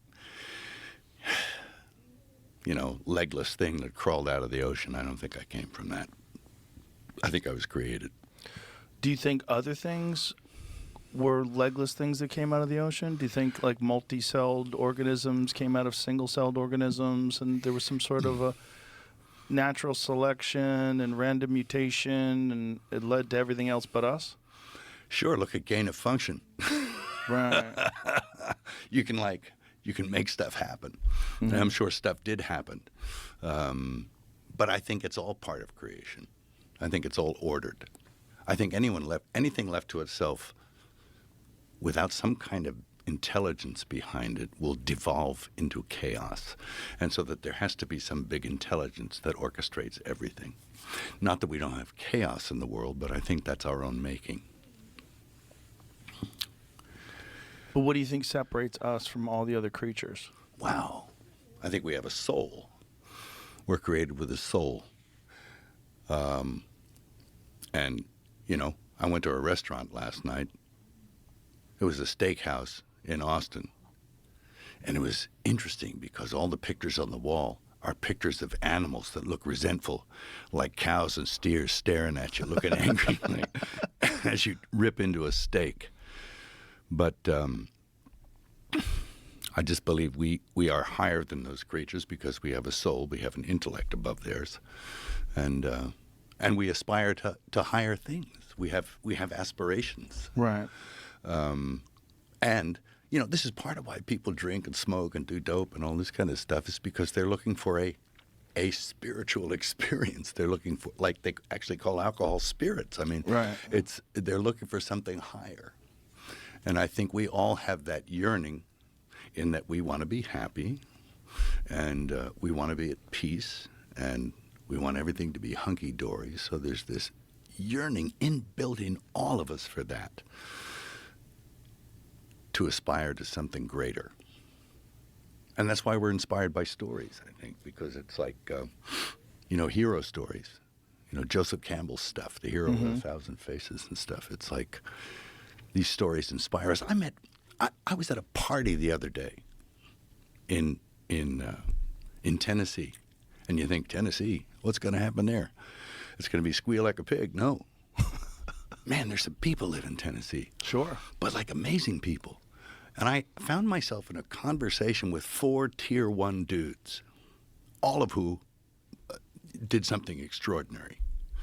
And it was that Tom Slattersley guy, it was the Black Hawk Down guy, There was Sean Ryan, you probably heard of this guy. Friend of his. Yeah, right? Yeah.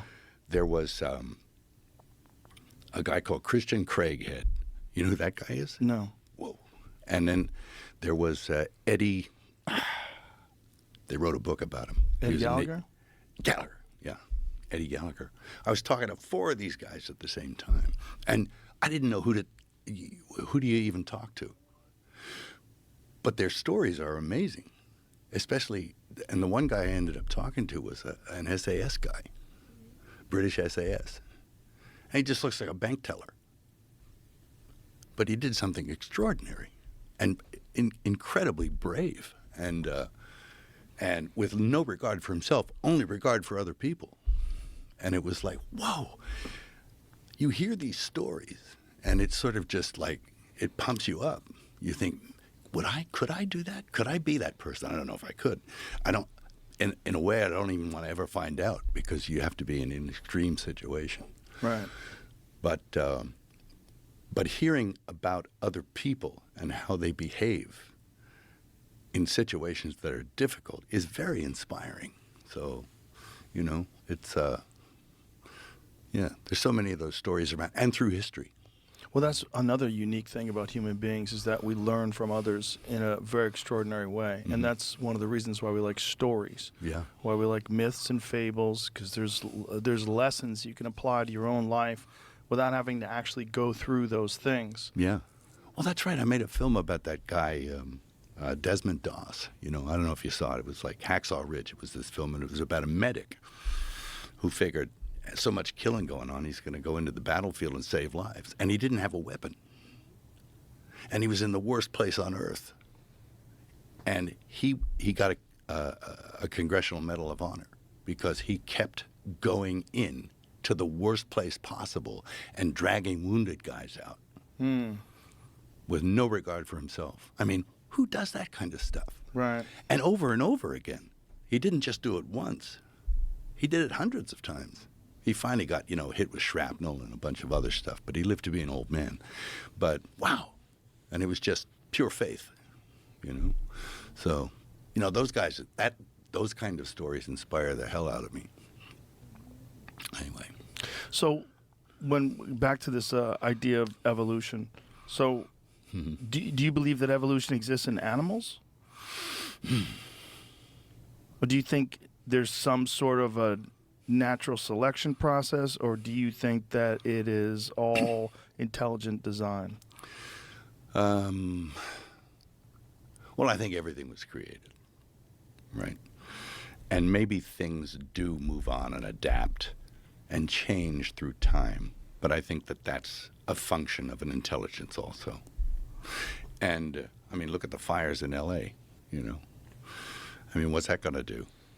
It's going to give me a new house, maybe. Maybe. And or a new place to live. Yeah, something. Yeah, I'm just not totally convinced. I feel it in my... And I can't really... I'm sorry, I can't intellectually tell you why I don't believe in evolution, but I don't. It's just a feeling. I don't think I was some ape, or I don't think my ancestors were. I think they had to be pretty smart to survive. So what do you think all these pre-human hominids are that they keep discovering? Tell me what a pre-human hominid Like is. Australopithecus, Right. or some of the other human-like creatures that never made it, like Denisovans, Neanderthals. Yeah, stuff like that. Okay, well, they've got something called Zinjanthropus. You remember him? No. Zinjanthropus, man. And he was like, he looked kind of like this. But he was like, they looked at it, and they did some core samples on it, and it was put out there by people advocating evolution, and they discovered that it was a human skull attached to the jaw of an ape. Oh, I do remember So it was this. a hoax. Yeah, there's been some hoaxes. Yeah. Yeah, but there's also been real stuff. Really? Yeah. You don't think so? Well, maybe. Well, what do Well, I don't know, tell me. well, what was that one that we looked at the other day that was one of the first pre-humans that buried their young, or buried their dead, rather? It was a Homo ninaldi. What was it? You remember that? I can't remember how to say it, but Naledi, yeah. The pre-human hominid, very small creature that buried their young, or buried their dead, rather. I keep saying buried their young. They buried their dead. Australopithecus. There's a bunch of different, the Lucy skeleton. There's a bunch of different pre-human hominids. Yeah, maybe they were monkeys. I don't know. Yeah. But, Well, they're similar to us, just not where we are. Yeah. They're on the road to becoming what it means to be a human being. Yeah, I don't know. What do you think those are? I don't know. They could be animals, or they could be like. Look at today. I mean, you can get some mosquito can bite you, and your kid can be born with a malformed skull or something. It's like, they have those. Yeah, but this is like a genetic thing. Like they've mapped the genome of these creatures. Oh, they have? They're different. Yeah. Well, I don't know how to explain those, Joe. I don't know. But you do think that human beings were created by God? I do. Yeah. When do you think that happened? When? Oh, probably, and not that long ago. Really? No, not really. Like, what do you mean by not that long ago? Probably only about 8,000 years ago. Really? Yeah. So what do you think things like Göbekli Tepe are when they find these constructions that are carbon dated to 11,000 plus years old? I question carbon dating. Really? Yeah. Well, There's that makes things a lot simpler. Well, yeah, there's a lot of money in claims, and I don't know. Where's the water? Water's there. Yeah. Well, carbon dating seems to be pretty rock solid studies. Yeah. I mean, the science behind radiocarbon dating and detecting carbon isotopes. It's like that's pretty legit. Yeah. I don't know. I can't square it. Yeah. Well, you don't have to. And I don't have to. And Yeah. what difference is it going to make to me? Yeah, that's the thing. It doesn't make a difference in terms of your experience in this life on Earth. No. Like you can have your faith and your ideas and live a great life from beginning to end, and it might not suit you to really ponder evolution and all the puzzles and problems. No. It doesn't. Yeah. And I just I look at all sorts of stuff like that, like, the icebergs melting and the water overflowing. It's not. Ever have a glass full of ice and watched it melt? Did you ever see the glass flow over? No. It takes up less room, Yeah. The hot greenhouse, whatever. I don't know. Well, there's a lot of horse shit that's involved in climate change for sure. I've studied that, and I've had many discussions over the last 4 years. The problem with anything is that once a narrative gets established, and then there's a profit attached to the solution to that narrative. Yes. And that's green energy and green energy bills, and then there's businesses that are wrapped around there. And then there's also this fear that they love to pump into people about climate change, that they terrify the shit out of young people that we're going to destroy the world and climate change, you must act now, and then you become beholden to the political party that is espousing these ideas, and then your enemy is the deniers of this science, even though you don't even understand the science. Yeah. And did you see the Washington Post article that they published recently about temperature change on Earth? No. Well, there's a what they've realized is over the last, X amount of thousands of years that the temperature on Earth is plummeting. Yeah. And it's dropping. And then when they look at the dips, this is the most important thing for anybody that's really freaked out about climate change. There's no static temperature of Earth ever. Mm-hmm. There's never been a time where it maintains a temperature until human beings came along and fucked it all up. Mm-hmm. That is just not real. Mm-hmm. Before human beings ever existed, if you trust these core samples, there's been a giant rise and fall and this constant dip. There it is. Yeah.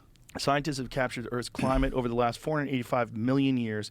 Here's a surprising place we stand now. Look at the dip at the end. Whoa. That's where we are. Yeah, that's reality. Okay. And then if you look at the course of history, you look at the rise and fall, like it's never a straight line. Way before human beings ever existed, if you believe these silly people. Way before human beings had ever existed. There's always this rise and fall. And this idea that the whole thing is based on carbon emissions from human beings is total bullshit. Mm-hmm. It's not true. Right. We might be having an effect, but we're having a small effect, a very small effect. And the other things are completely outside of our control, including solar activity, the distance between the Earth and the sun. You know, there's a lot of factors. There's all sorts of factors involving natural activities like volcanic emissions, you know, which devastate. You know, the entire human race was knocked down to a few thousand people Yeah. at one point in time because of the Toba volcano. Oh my God, yes. Yeah, no light. Yeah, no light for years. Yeah. Good luck. Yeah, yeah. Good luck. And the people that survive are fucking barbarians. Yeah. Most savage, and then it takes a long time before they can figure out civilization again after that. Right. It's like dinosaurs. They just stop. Mm-hmm. So what did they evolve into? Chickens, I guess. birds, raptors. Yeah. Well, they think a lot of dinosaurs had feathers now. Yeah. That's the newest thing. Huh. Maybe. You don't think so? I don't know. I need to take a pee. I'm so Okay, desperate. let's take a peek. Let's take a peek. We'll take a break. We'll be I right need back. to take a piddle. It's a nice picture. It's That's got to be a moment in your head where you just like every now and then just go, fuck. yeah. It is funny. Yeah. But it was a good picture. The only thing that was going through my head was, okay, I just can't look bad. And I didn't have anything, no grooming implements, so I just tried my best to not look too bad. There you go. Yeah, you talk about humility. Mm-hmm. Like, what gives you more humility than being publicly humiliated? Sure. Yeah. Public humiliation. And it's, you know what? For most people, it is their number one fear Sure. is public humiliation. Yeah. Yeah. Public speaking, and because of that, public Yeah. humiliation. Sure. Yeah. Happens all the time. Because we're so concerned about other people's opinions of us. I guess. Yeah. Yeah, Because we're I'm not sure callous of our to it own now, opinions you about it. know. Well, you've been through a lot. Well, so have you. Yeah. I mean, I Yeah. remember, I think Sure. they were giving you a grilling once for taking horseworm medicine. Yeah. Funny. Funny Funny how that works. Yeah, funny how that works. Well, Funny how that does work. Yeah. What's really funny is how that was a part of the demise of mainstream media. Mm-hmm. Because people were like, well, this is crazy. This doesn't make... Are you guys really the news? Like, what is this? Yes, I know. Yeah. They seem to be complicit with a... Oh, 100%. And, you think, well, why? Well, why? Because of money. I I guess. think this is what we were talking about before, that there is good and evil. Yeah. And Yeah. sometimes it manifests itself in a very clear and obvious way. Mm-hmm. And I think that's what that was. That was evil. That was putting people's lives second and putting money first.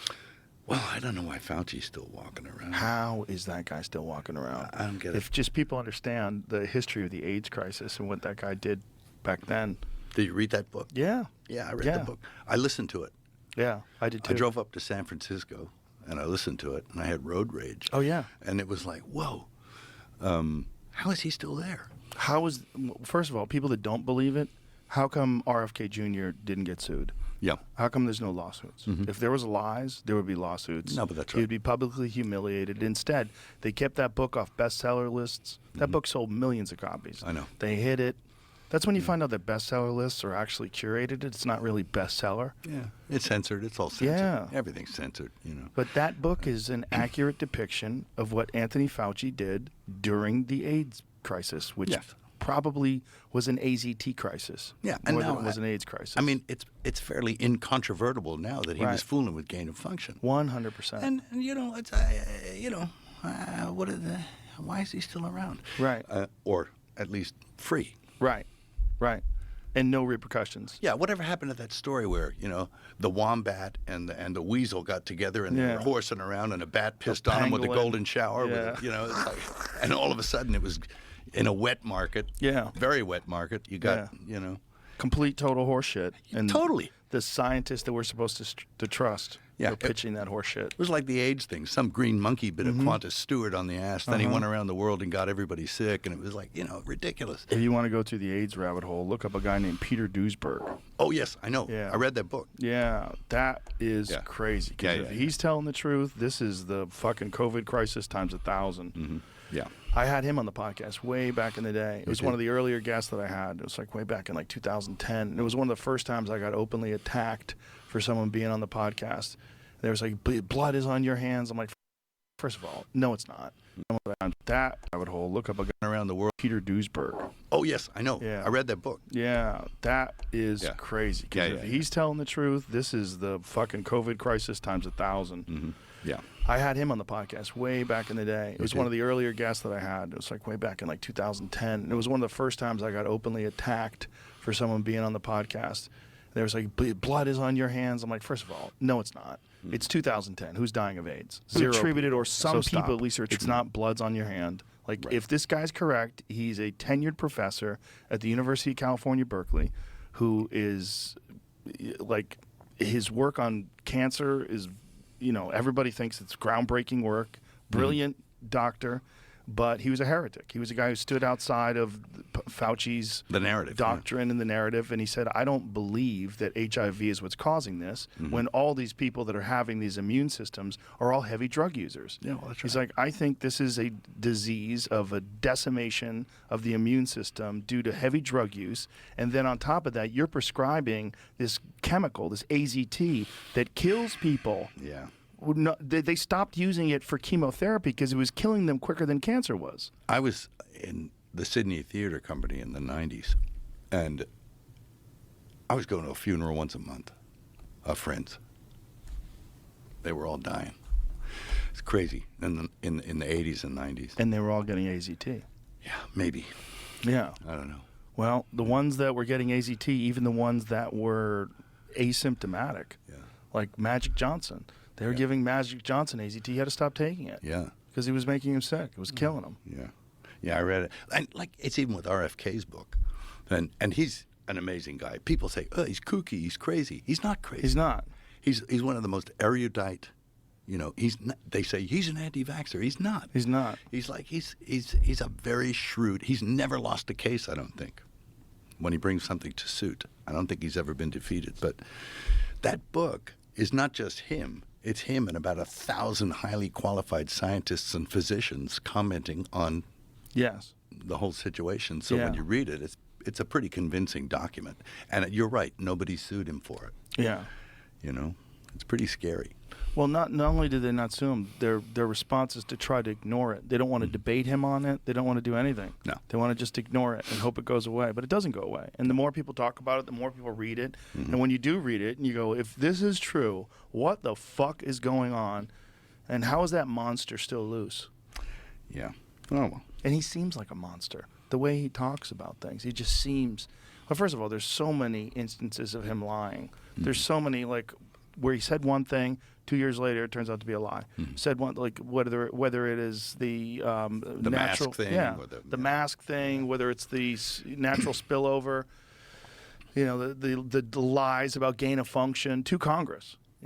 Sure. When he was lying to Rand Paul about whether or not they did gain of function research. Like, how is that not perjury? How is he not in trouble? Yeah. Well, hey, other mysteries, Well, then the Biden administration is now talking about taking that guy and giving him a full pardon. It's like, fucking crazy. Yeah, they might. I gave Hunter a pardon. Yeah. But Hunter's like, Hunter it's didn't his need a son. pardon. Was he indicted? Well, I mean, he was in trouble for tax evasion. Oh, I see. There's a lot of tax problems. He definitely did some uncool things. And then there's the Burisma thing. But the crazy thing about his pardon is it starts at the time of him being involved in Burisma. So it's from 2011 all the way to today. Right. That's what he pardoned him. It's the biggest sweeping pardon that anyone's ever received ever. And Biden's pardoned more people than anybody ever, too. Yeah. He was already over 8,000 people pardoned. Yeah. A lot of criminals on death Yeah. row and stuff. Well, there's that, but then there's also people that, like the Kids for Cash judges, where they were locking up kids and putting them in child detention centers because they wanted money, and they were Right. doing it for kickbacks. Yeah. I saw that. Evil. It was a documentary. Yeah, evil. Again, what we're talking about, good and evil. Yeah. Like these are real things, and rational people that profess themselves to be intelligent and secular, they don't want to believe in good and evil. They don't think that they just think people do bad things. People have motivations, they do bad things, but they don't want to believe in the concept of good and evil because these are biblical concepts. They are. Right? Yeah. And they've been around since the beginning. And people want to pretend they're smarter than the people that sort of embrace these biblical concepts. Right, or, I think that goes into evolution again, doesn't it? Yeah. Are we smarter than our grandparents, I don't know. Well, we are about some things, but we can't survive the way they did. Nope. They are obviously intelligent. Yeah. It's just they didn't have access to information the way we do. But there's a difference between information and intelligence. Sure. Yeah. I don't have many devices for information. I read books. I read mostly history books. Yeah? Yeah. Oh, I got a recommended book to you. Okay. It's fascinating, and it's called The Frontiersman, and it's about a guy called Simon Kenton. You ever hear of this guy? No. And it was written by a guy who's now deceased. His name is Alan Eckert, and it is really about opening up Ohio and Kentucky and places like that with this guy Simon Kenton, who was just an Irish immigrant. He wasn't much for farming and stuff, but he thought he killed a guy. And so he ran away because he thought he'd be indicted for some crime or something. And he ended up being this frontiersman. And it's a very interesting document because you get the history of what was going on at the time when the country was opening up between the settlers and the Indians, the Shawnee. One of the most brutal books I've ever read. Really? Oh, it's very well done, and it has a narrative, but it's reconstructed from all kinds of historical documents and letters and diaries and all this kind of stuff. So I think the guy took about 15 years to sort of compile all this stuff and write it. And the first half of the book is about this guy Simon Kenton, and the second half is about Tecumseh, the chief. Really great book. One of the most fascinating books I've read. You can't put it down. Really? Yeah, because it's like little chapters. I'm going to get that right now. Yeah. Have you ever read The Empire of the Summer Moon? No. The Empire of the Summer Moon is about the Comanche. Oh, yeah. And it's all about the settling of this area. Right. It's fucking incredible. Right. And again, one of the most brutal books ever. So this is The Frontiersman? The Frontiersman by Alan Eckert. Yeah. I'm going to check that right now. Is it just cool? so that I make sure that I have it. Yeah. And it's all in little bite-sized chunks. And it actually, for a history book, it has this incredible narrative with heroes and villains and all the players. Very interesting document. I'm getting it right now. Yeah. Oh, yeah. Don't read it before bed. No? No, it gets pretty dark. Why are you so drawn to history? I don't know. I think because maybe I'm trying to learn something. It's been about 80 years since the last big war. Alan Eckert, got it. I think I just want to learn, I mean, my dad went to World War II. He went to Guadalcanal, right? He got bit by mosquitoes. He had, malaria. Which is interesting to note that he used to take hydroxychloroquine when he get a malaria attack. Isn't that crazy? And then when my doctor recommended I get it when I had COVID, they gouged me $800. It used to cost him $30. They wanted $800 for that. They were gouging. Well, not only that, when Trump talked about it, then they all of a sudden they demonized it. Yeah. They laughed. Yeah, which is crazy because it's an antiviral. It works. Yeah, it works on malaria. Yeah. Yeah, and Absolutely. people have been taking it forever. Sure, pregnant women can take it if they Yeah. have the flu, and it doesn't hurt the baby. It's Yeah. pretty safe. It's like ivermectin. But that's what's so bizarre about the time that we just went through, because there's more information now available to people instantaneously than ever before. Yeah. You look it up on your phone, you instantly know, oh, ivermectin, the guy who created it won the Nobel Prize. Yeah, 2014 Yeah. or something. Yeah. 15. Yeah, for What? use in human beings. Yeah. So what the fuck is going on? Yeah. Like, who's running this thing? And it's harmless. And it Yeah. wasn't made for horses. It was Right. made for people. And then they used it for horses. Right. Right? So Well, it's like saying penicillin is for horses because they use that on horses too. Like, that's stupid. they told me it was for moldy bread. That's what it was from, yeah. Yeah. But, I mean, there's a lot of medications used on animals too. You can't say it's a veterinary medication just because it's also used on animals. No, that's when true. It's been used on literally prescribed billions of times on human beings. Yeah, it's like the stem cell stuff. They started using it on horses with emphysematic lung conditions, racehorses, because they would bleed. And they got the stem cells from the umbilical cords of their offspring, injected it into them, and it healed their lungs, which is part of my story. Because I smoked for 45 years, and I couldn't stop. And I read this silly book by Alan Carr, not the little guy who, managed the Village People in the caftan, the little fat guy, but no, this other guy, Alan Carr. And he wrote this book, and it's the only thing that made me stop. So it worked like crazy. But the book made you stop? Like what? The book made me stop. What I was read in the this book? It was the book called The Easy Way to Stop Smoking. And it's a silly title, right? And it was sad, and my son gave it to me. He said, "Stop smoking, Dad. Here's this book." I left it on. I used to walk past the bookshelf and go, "Dumb book, dumb title," And then I finally, my doctor said, "You have first stage emphysema." And I'm like, "You got to be kidding me." He said, "Yeah, you got to get the smoke." I said, I better read this book. So I read the book and I stopped. Right? So it was, I think it was like neurolinguistic programming or something like that. You read it and you kind of self-hypnotize yourself, but it worked. What did the book tell you? Like, it said, it didn't tell you you're bad, you're going to die. It didn't tell you all that sort of stuff. It was like, I mean, they had things like, maybe I'm blowing it, but they had a chapter where it says, okay, we focused on the negative aspects of smoking. Now we're going to talk about the good aspects of smoking in the next chapter. And then you turn the page and the page is empty, And it's just a trick. It's a mind trick. The whole thing was a mind trick, but it worked. And I don't know why it worked. But it was sort of like self-hypnosis while you're reading the book. And it wasn't a negative thing like, I got to stop this. It's bad. I'm scared. It wasn't even that. In fact, if I hadn't had the stem cells afterwards, my lungs completely healed from that, by the way. did it do it intravenously? Yeah, intravenous. And it gets stuck in your lungs. And it Was this Dr. Reardon? That was Reardon. Yeah. Yeah, we talked, yeah. Yeah. Yeah, it worked.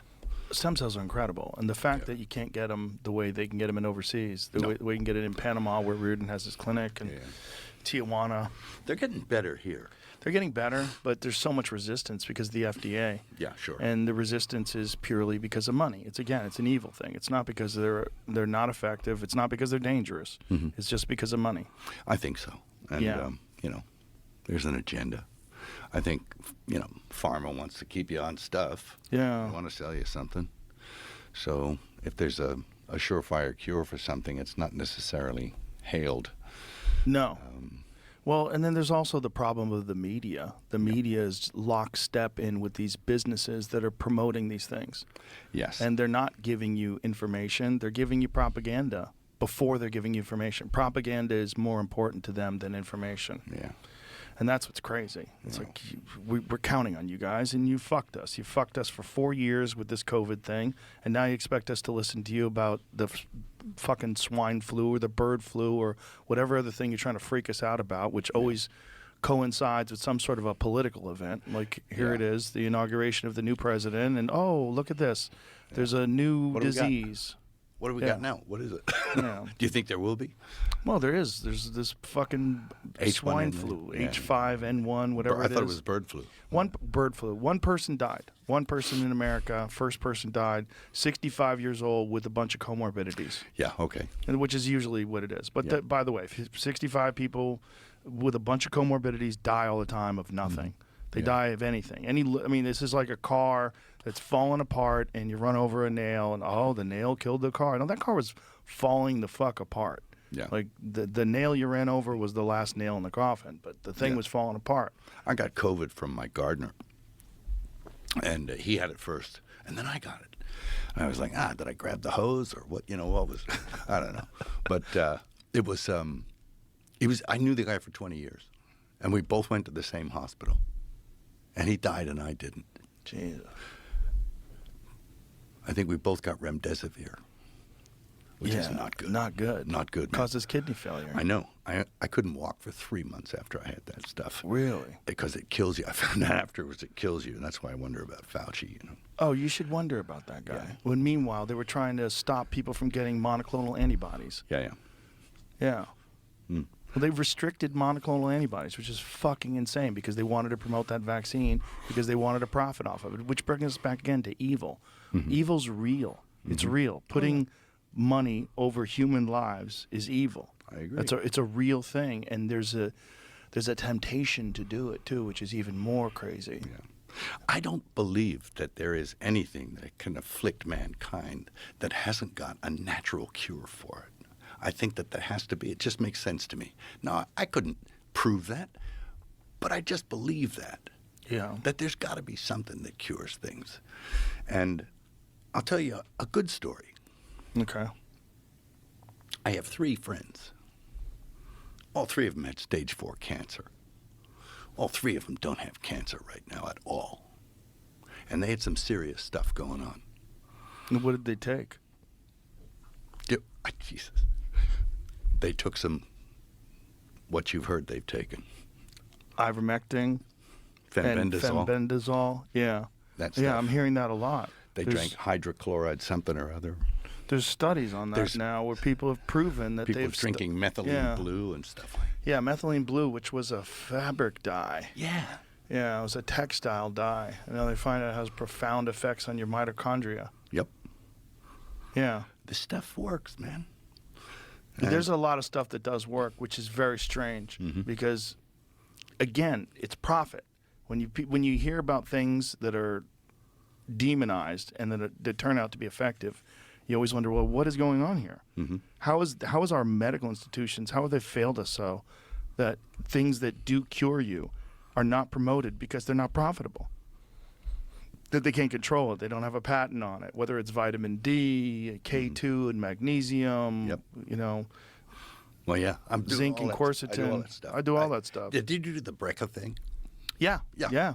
Me too. I lost I like do all 30. that stuff, I lost yeah. like 30 pounds, right? It's fantastic. I was talking to Dana, and he said, "Oh, you know, I was, you know," and I said, "Yeah, I got to do something about this." I'm 5'10", 235. You know, that's too fat. Yeah. So I had to sort of roll it back some. Now I'm under 200, which is about That's great. where it should be, you know. And it was that Brecca stuff. No, Gary's a national treasure. Yeah. And Jump he in the gets cold shit plunge. on all over the place, too. Oh, sure. Yeah. Going to sauna, but I feel better. Oh, yeah. Oh, I do all that stuff. Yeah, yeah. Cold plunge, sauna. I'm ritualistic with it. Yeah, that's Yeah, good. it's part of my everyday life. I hear your cold plunge is like 34 degrees. I don't understand that, though. I mean, dude, 34 degrees. Yeah. Whoa. Yeah, it's cold. That's hardcore. Yeah, you get accustomed to it. It to me is not. guess. I mean, it sucks. Every time I do it, I'm like, don't do it. Don't. There's like the part of me that's like my inner bitch. It's Yeah. like, oh, we don't have to do this. We don't have to do this. But luckily, the general is stronger than the inner bitch. The general is always telling, shut the fuck up He and does, get in yeah. there. And I Okay. just get in there every day. But I do like 48, man. that That's- inner bitch is always talking, though. He never shuts up. No. Never shuts up. Don't Well, ever think that it, like, even though I do it every day, anybody who's like, I don't know how you do it. I don't know how I do it either, but I fucking do it. I make sure I do it. I'm the boss. Yeah. Do you do the saunas, too? Oh, Do yeah. you do the red light bed? I have a red light bed, yeah. Yeah. I have a sauna, red light bed. I have a hyperbaric chamber. Wow. I have everything. Okay. Yeah. Hyperbaric chambers are the Yeah. best, man. It's incredible. Good brain Incredible. work. I got to get back in there. I Oh. feel like I got more holes in my head. It's phenomenal for just overall recovery for everything, and it's also been shown to lengthen telomeres. They did a study out of yeah? Israel. Yeah, they gave people a protocol over 90 days. You do 60 sessions of 90 minutes over 90 days, Yeah. and it's shown to lengthen telomeres and decrease your biological age. Okay. And you just feel fucking great. That makes sense to me. Yeah, you're flooding your body with oxygen. Most diseases, a lot of them, come from a lack of oxygen. You know, your body not having enough oxygen is very bad for you. Yeah. I used to have a Qigong master. This is what kind of blows my mind about medicine and about ancient stuff. Mm-hmm. This guy was from Shanghai. He didn't speak much English, right? A little bit. His wife would translate for him. And he'd come in and he could like point at you, right, from this far away, and you'd feel it. But like feel it like as palpable as someone pushing you around. It's like, ugh, ugh. Really? Yeah. I'm not kidding.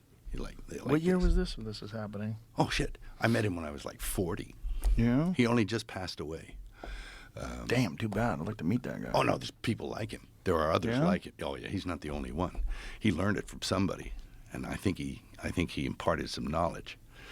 But, you know, he would get you, and he could like point at you and stuff like that. And it makes you wonder, like, how did they build the pyramids? You know, I mean, if he can use his mind and kind of get into quantum physics and move shit around with thought and with energy, there's actual energy coming out of his fingers. They could have built the pyramids like that. I don't know. Maybe somebody had that down somewhere. But Well, I'd like to hear a better explanation. me too. Well, it was really weird. He one time he was working on me, and he was working on my liver. He said, "Your liver's blocked," because he looks at you, and if you look at him, he looks away, and his wife engages you while he checks you out, and then he gives you a little body map, and he puts X's all over it, and you go, "Yeah, that's right. I got a pain here and a thing there," and you know, he knows where everything is. He knows exactly what's going on. Did you ask him is he seeing your aura? Like, what is he seeing? Everything. He sees everything. He was an allopathic doctor first. He went to medical school. He could write your prescription. He could do all that stuff. He was a doctor. And then he saw a Qigong master, this old guy, and people were lining up getting cured, and he thought, that's really interesting. And he learned that on top of being an allopathic doctor. So one day he's at me on my back, and he's pushing, and I can feel my back, and I'm at the wall, and there's a poster of a film on the wall, you know, in my office, and I'm looking at it, and I can see him in the background, and he's like down like this, like like kung fu, pointing rays of energy at me. And he hit me, he started yelling at my organ, at my liver, like, get out, you know, whatever. And I went up the wall, and there was like 8 inches of air under my heels, and I was up the wall. And I was like, whoa, and I came back down, and it freaked me out. And I looked at him, and he just went, he said, don't die, it's just science, like that. And I said, just science, okay. Just science? Yeah, just science. And I was so freaked out, I went to a priest. I said, is this guy demonic or something? Because he's lifting me off the wall. And the priest was like, he was an old Jesuit, right? A traditional old guy. And he was a cross between Jimmy Stewart and Elmer Fudd, you know. That's the way he sounded. And I said, is this anything like demonic about this guy? Like he says, whoa, did he heal you? Like that. And I said, why, yes, he did. And he said, that's all right then. And he says, I have no trouble with something like that, because it was within the realm of possibility that somebody had power like that, and that it's inexplicable, but that it works. And it did work. He just passed away. He was pretty old. There was a place that, you know, I bought a comedy club out here, and before the building that we bought was the Ritz Theater on 6th Street. Mm-hmm. But before that, I was under contract to another building, and then this other building was owned by a cult. And this is a crazy story. The cult was awful, horrible. There's a documentary on it. It's called Holy Hell. And this guy who was a gay porn star and a hypnotist. He was a yoga instructor. Got a bunch of people in West Hollywood, and then eventually moved them all out here to Austin. But what this guy was doing, one of the things that he would do to his disciples is he would do a thing called the knowing. And they had to be chosen for it. They had to earn it. And when he would get them and bestow the knowing upon them, he would touch their head, and they would have this incredible experience where they said they contacted God. Now, all these people denounced him eventually. They left the cult. They all said he was a con man and this and that. But they all talked about that experience, and they said it was the most profound experience of their life, that they really do feel like they came in contact with God. And it's like, what can a person, if a person truly believes, and this other person truly believes that they can do this to them, and they have this moment, and something does happen, like, what is that all inside of us? Do people have ways of pulling that out of you that we've lost track of, that we don't know? And even an evil person who's running a cult and manipulating people and exploiting people still has this thing that he was able to do to them, that even after they've admitted that this guy exploited them, they say that was the most profound moment of their life. That's interesting, isn't it? Yeah. Because I think, there are party tricks that you can get. Right, but is that party trick, if it really is a pathway to connect you, at least temporarily, with God, that there is a thing inside of us? Well, that's why I went to the priest, because I thought, Right. because I'm off the floor. Right. So I thought, I got to check this out because this is too weird. And he said, did he heal you? And I said, he did. And he said, that's all right then. Because the guy wasn't trying to get anything out of me. Right. In fact, he never charged me. Really? The first time I went to see him, he charged me. And it was like, okay. And then he never charged me again. And he used to call me when I was sick. Really? I wouldn't call him. He knew when I was sick. He'd call me. He said, yeah, I need to come see you. I'm like, okay. So he had like some sort of a direct line with your energy. Something. Pretty amazing. Yeah. And he could, this is the other thing. He could teach you martial arts, like quickly, without you having to know what to do. It was a weird thing. He did it firstly with my son, who he got him for a couple of weeks, and like he said, I'm going to show you something. And I went out there and he blindfolded him, and he had these two swords, and he was doing all this, this crazy stuff. I'm like, what the? I said, how did he learn that so fast? He said, it was in him. And I'm like, whoa. And then he started to do a thing that he taught me how to harness this energy and to actually begin what seemed to be almost like involuntary movement. And depending on the hand mode you took, it would create a style of kata or self-defense. I mean, I used to do a crude martial art, not crude, but like a hard martial art. What was it? Kyokushinkai. Okay, yeah. Way back. Kyokushin karate. Yeah. I think it's Korean. It's Japanese. It is? Yeah. I can't remember. But it's like, I didn't stick with it. But it was, but he got this whole other approach of breathing and visualizations that would actually draw energy into your lower chakras, and then you'd release the energy, and it would create this kind of movement. And I showed it to a friend of mine who was a martial artist, and I said, tell me about the footwork I'm doing here and what I'm doing. And he looked at me and he says, that looks really good to me. I said, it was kind of like, what's that really soft kind of martial? Tai Chi. It was like that. I was doing stuff like that. It was crazy. And it was really a great release, but it was about visualization and breath. Yeah.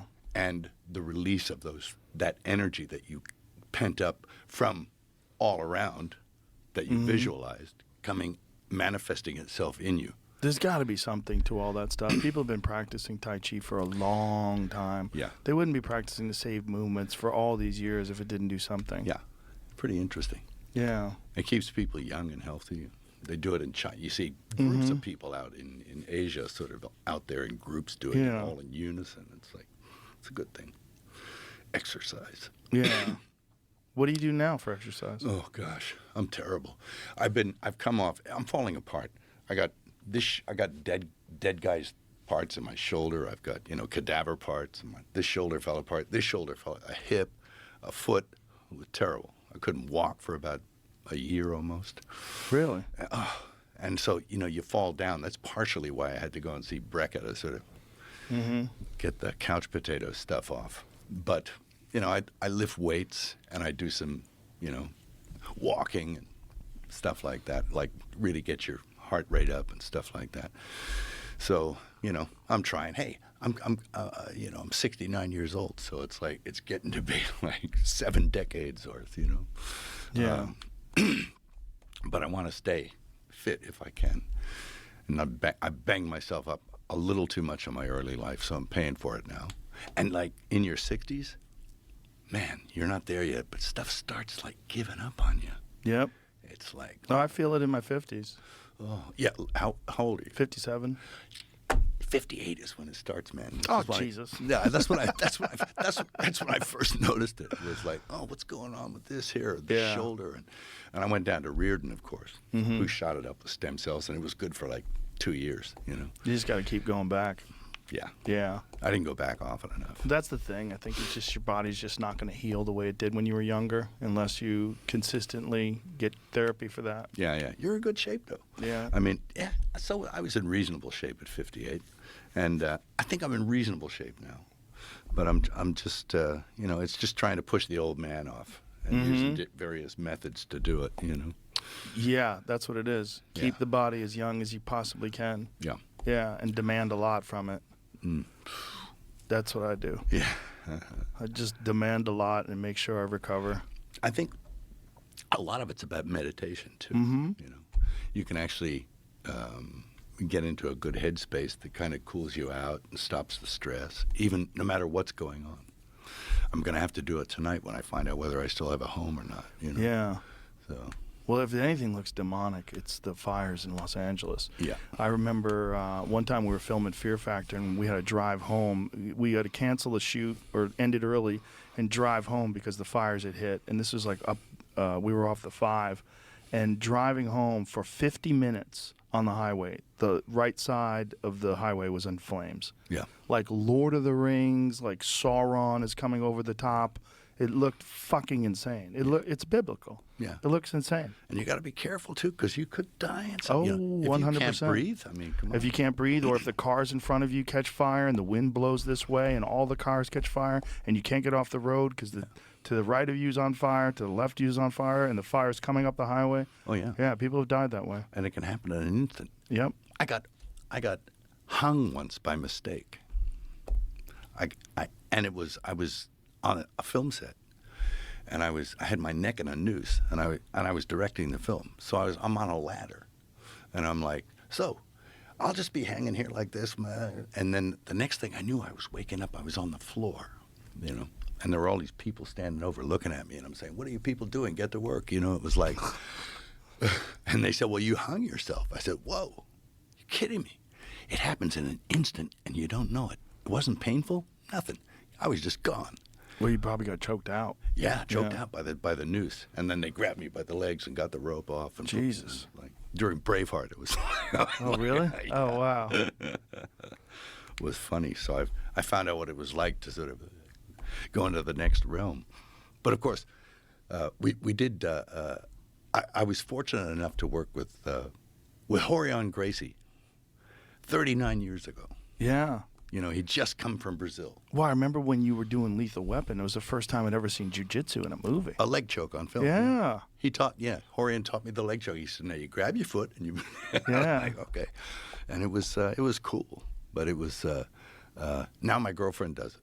And she's like a purple belt, so I've learned. Really? Yeah, I've learned not to talk Oh, back. she's legit. Yeah, she's legit. Yeah. Purple belt is basically a black belt. You just need a little bit more time. Yep. If you can get, I always tell all jiu-jitsu students, if you can get to purple belt, you are a black belt. You're going to be a black belt. Oh, she will You be. just got to stay on that path. No, she is. She's just obsessed with it. So, Yeah. And she's, you know, as I say, I don't talk back to her. I think the purple belt is the hardest belt to get to It is. because it's just like in the beginning, you're just getting crushed. Mm-hmm. That's jiu-jitsu, especially for women. It's so difficult for women because they don't have the physical strength that the men have. Yeah. Because you can kind of get away with a lot. If you're a big, strong guy, you can get away with a lot of shit. But then by the time you get to purple belt, like, man, you have to have real technique and you have to have a real understanding of what's going on. She's got a good mind. And I think she's like a chess player. It is like that. Because I know from fighting with her. she wins arguments when she's wrong. So Sometimes you let them win, though, right? you have to. It's just like you got to walk away. Oh yeah. Sometimes it's like, You got to go, okay. it's my second thought and my first action. Yes, Out of here. yes, yeah. But she got the purple belt. That's amazing. Yeah. Good for her. Yeah, it's good for her. Yeah. Yeah, a woman black belt, that's an unbelievably exceptional woman. They can get to that because they have to roll with men. And it's just a Well, she does. significant disadvantage. Big dudes and stuff. And she's like, you know, she's done some exceptional things, I've heard. So it's like, yeah, it's pretty good. That's awesome. Yeah. I didn't follow it up. You can still do it. No, I'm a more baseball bat gun kind of guy. You know? If I'm in trouble, I just like, you know, it's that kind of stuff. Yeah. Well, be careful with that in California. You Yeah, could wind really. up being in jail. Yeah, that's true. You wind up using it to protect yourself, and they'll Yeah. lock you up, Yes, it's. which is also evil. Yeah, that happens a bit. Yeah. Oh well, there's a perverse nature in our society right now with the law. You know, when you look at your life now, and you're on your third act, as you were saying, like what do you look forward to these days? Is it creating things? It's Is creation. Yeah. Yeah, I think it is. It's about creation, and I figure I'm pretty average at most things, but I'm good at a couple of things, you know. I know how to tell a story on film. I know how to do that. I don't know. That's a weird place to be, but I think a lot can be achieved by art and image. And you can convey a lot without actually having to say it. You can do things to affect people emotionally or spiritually, even without being overt. I always like to reference just a shot that, and it's in a Ridley Scott movie, right? And you don't know why it works, or why it's effective on some level, but it's kind of a profound, effective shot. Mm-hmm. And it's that first shot in the Gladiator movie where he's running his hand over the wheat, right? Mm-hmm. With that music and stuff. Why does that work? I don't know. You can't explain it, but it works. You know? Well, Ridley Scott is a master. Yeah. That's a visionary human being. Mm-hmm. He sees things. He knows how to shoot. Yeah, yeah. And that's really good. It's a valid pursuit, I think, in storytelling. If you can do that, every time he goes out there, it's eye candy. It's a feast for the eyes, you know. Do you have different goals with like different projects? Like obviously, Flight Risk is entertainment. It's fun. It's entertaining. Pure entertainment, yeah. And yes, different goals. And it was the other thing too is it's like we're living in a different time now in the film world. I mean, everything's upside down, and you have to compete in a medium where you have less time, less money.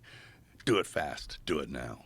And it's like, wow, can I do that? I always had the luxury of like, you know, big budget and 3,000 people on horses and all this kind of stuff, or, you know, and was able to take my time with stuff. But I had 22 days, and here you got it. Tell this story in 22 days. So I felt the challenge of being able to do that and being able to make something that really got people, like they could watch it and enjoy it, you know. And I'm glad you saw it. I'm glad you liked it. And that's all I want.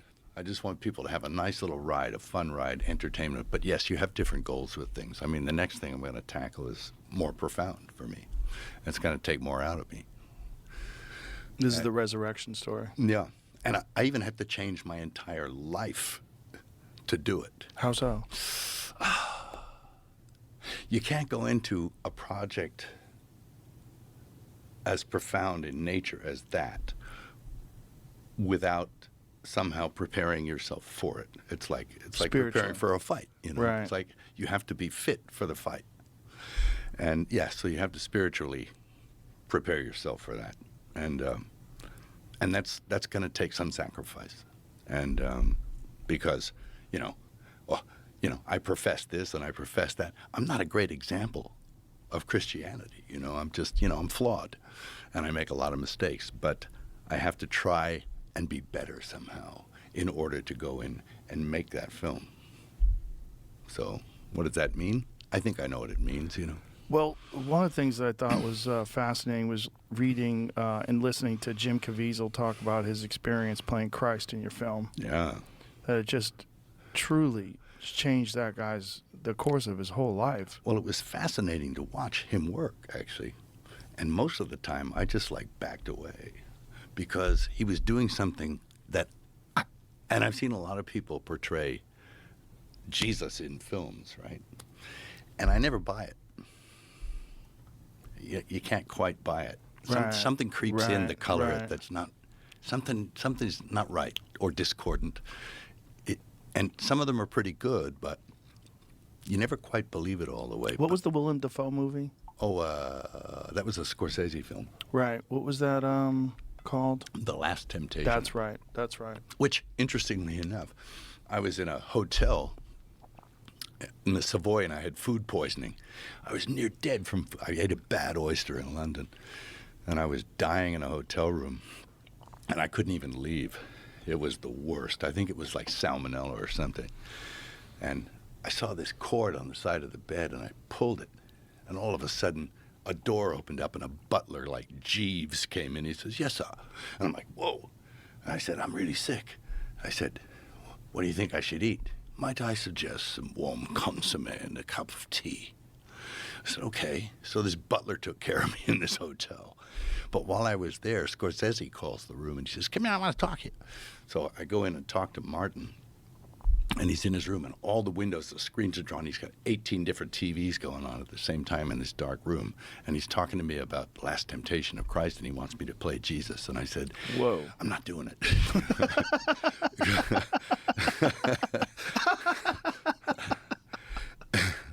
And I sort of got out of there. And then I went back to my room, and they changed my room. Now, this is really weird. They had changed my room and moved my stuff. And they told me they were going to do it, but I forgot. So I'm using a key to get into my room, and it won't work. And the door opens up all of a sudden, and it's Keith Richards in his underpants standing there staring through me and there's a girl in a mink coat walking around it, mink coat and nothing else, walking in the background. And Keith Richards standing there in his underpants with a spliff. And I'm like, I tried to explain that I thought it was my room, but it wasn't. And, it was ridiculous. I'm 26 years old. And he just looks at me like, he shuts the door in my face. I thought, well, that was my meeting with Keith Richards. He slammed the door in my face. I was like, it's fantastic, Anyway, but what were we talking about? Caviezel playing Christ. He did something, I think, that nobody else did. And I think he pulled it off because I totally believed it. I believed it too. And it was like, what did he do? He emptied himself out. Yeah. And he invited something else in. And he left it. He didn't try anything. He emptied himself out and he meditated and he let Christ in. And that role seemed to have had a profound effect on him. It did. As a human being. Oh, absolutely. And kind of fucked him up in his career. A little bit. Yeah. Because people associated him entirely with that film, and then they associated him with Christianity, and then they associated him with right-wing politics, and yeah. And then, he got sidetracked by a few guys. I mean, there's some people out there who they get in your ear, and it's it's like Cassius, talking to Brutus. Right. And they get you up to make a speech somewhere, and next thing you know, it's like, people throwing eggs at you. And it's like, and you wonder, should I even be saying this? And so he stepped on a bunch of landmines. But, it did have a profound effect on him. But I think he was already mostly there anyway. And I noticed that because when I was trying to cast it, I thought, who could play this? And I saw the opening shot from Terry Malick's film, which was The Thin Red Line. And it was just a big close-up of Caviezel. And there was something otherworldly and childlike going on there in the close-up. And I thought, who's that guy? He's amazing. Of course, you couldn't keep the blue eyes. You had to trade him out. So I changed the color of his eyes to brown and all that stuff, so it looked like he came from the region. Right. But amazing. What he already had a quality, an ethereal kind of otherworldliness, space cadet quality. Yeah. And he's still kind of like that. He's still like, wow. I wish I had met him, or I haven't met him still, but I wish I had seen him before and then after. To see what did that role change him? Because it seemed to have strengthened his faith. Sure, it did. Yeah. He got in real tight with it, and I think he had some experiences while he was doing it. He suffered a little, and didn't he get struck by lightning? Well, there's 2 times there was these lightning strikes happening on the set, and there was this guy with him. He was a young fella, one of the assistants on the film. His name was Jan. And old Jan was he's 6'2", Italian, northern Italian guy, If he tripped in the street, women would slide under him, It was that kind of stuff. The guy was like a babe magnet, right? And I think he was taking full advantage of the gifts he had. But he got hit by lightning the first time, getting people. We were out on the hill, and there was a lightning storm, with the crosses and stuff. Oh, Jesus. And this guy called Chiepo, he was a grip, and he never spoke a word to me the whole time. He was just a quiet kind of guy. And I figured, he doesn't know English, so, But he came up to me, and in perfect English, he said, I think you should get all the people off the hill. We could be struck by lightning. And I thought, that's a good idea. Let's get off the hill. So we're moving off the hill. Everybody's getting off. And this kid gets hit through the umbrella, this Jan guy. He gets zapped by lightning, right? But he's 22, and he goes to the disco all night and dance. He's doing the whole, 22 experience. And he comes back the next day, and he's like, yeah, it was great. And then he was with Jim the second time it happened. But this time, I found him in a Fiat Bambino with his knees up around his ears, like waiting for the third strike. He was like, this just doesn't happen twice in the third strike. And he says, I have to change my life. He was like, so it was pretty Filming funny. that movie must have had a profound effect on a lot of people, right? It did, yeah. Because you were doing something that wasn't just a film. It was... Yeah, verite kind of. Yeah. And it was strengthening people's faith. That film was profound success. And a lot of people dismissed the idea of it even. Yes. Especially in Hollywood. I mean, you had to self-fund all that, right? Yes, it was self-funded, and it was a very strange experience, that one, because I put the money in, and I thought, well, maybe I'll break even. And it was, then I got these messages back. All the majors wouldn't distribute it. So I was like, nobody will distribute it. Okay, I guess I've lost, the money, but it was worth the experience. And one guy was left in the room at the end when the dust settled. It was some guy. He said, I'll distribute. And he had a little company called New Market, and they distributed like 1 or 2 films before. And I think it was a Charlize Theron movie called A Monster, about that horrible serial killer. Yeah. And he said, I'll do it. And, it was just really basics. I went and I met the exhibitors. And, and this guy was like the distributor. This little company was just him and a toothless dog and a fax and an assistant. And it was like, okay, what's all the smoke and mirrors about this between the distribution and exhibition? I made handshake deals with all the exhibitors. Yeah, we'll show this. I said, okay. And then we put it out there. And it went out. Nobody expected it to do much, but it did phenomenally well. And there was this kind of thing in the town. They said, did anyone just see that? Did anyone just see what that guy did? Can't let that guy do that again. And we don't want anyone doing that, because it sort of walked around the entire system. Yes. And scored. Right. So there was 2 things. There was resistance to the Christianity aspect of it and promotion of Christianity. Mm-hmm. And then there was resistance to the fact that you went outside the system. It was outside. Well, I had no alternative. Right. Because no major would back it. Because of the Christianity aspect of it. I guess, yeah. Well, Rupert Murdoch said, he wanted to. And then he said, nah. And then somebody advised him and said he'd be out of business in 5 years. Rupert Murdoch. Wow. In 5 years, if he distributed that, And I was like, wow, if he's scared, I'm like, I'm gonna crash and burn here. But it actually did all right. It did phenomenal. Yeah. And then, again, I tried to, then I went with the studio on Apocalypto, but, that didn't work out so well. It didn't? No. In what way? Well, it was interesting. The film was a film it had no stars. It was in another language, and it came out on a weekend with another film that had Leo in it, and another film that had Cameron Diaz in it. And so those 3 films came out on the same weekend, and the one with no stars and without the language won the weekend monetarily. It won the box office by a narrow margin on the other 2. And the second week out, Disney pulled the screens. Really? Yeah. So I thought, that's funny. Well, screens are gone. I guess there's another agenda. Because that was another self-funded one. Did they pull the screens because they had movies that they had already made deals with? I think so. But, it's just politics and, And I think perhaps the distribution deal on that wasn't as good as on something else or, So it's, it's all business. It's a phenomenal movie, though. It's a great film, yeah. And it did better afterwards. In DVD and streaming and all that? Sure. Yeah. Yeah, it did well. Yeah. Yeah. I watched it again like 2 years ago. Yeah. I hadn't seen it in a while, and I watched it again, and I had forgot a bunch of aspects of it. I'm like, God damn, this is a good movie. It's just primal. Yes. And I think I love primitive stuff, and Primal Emotions.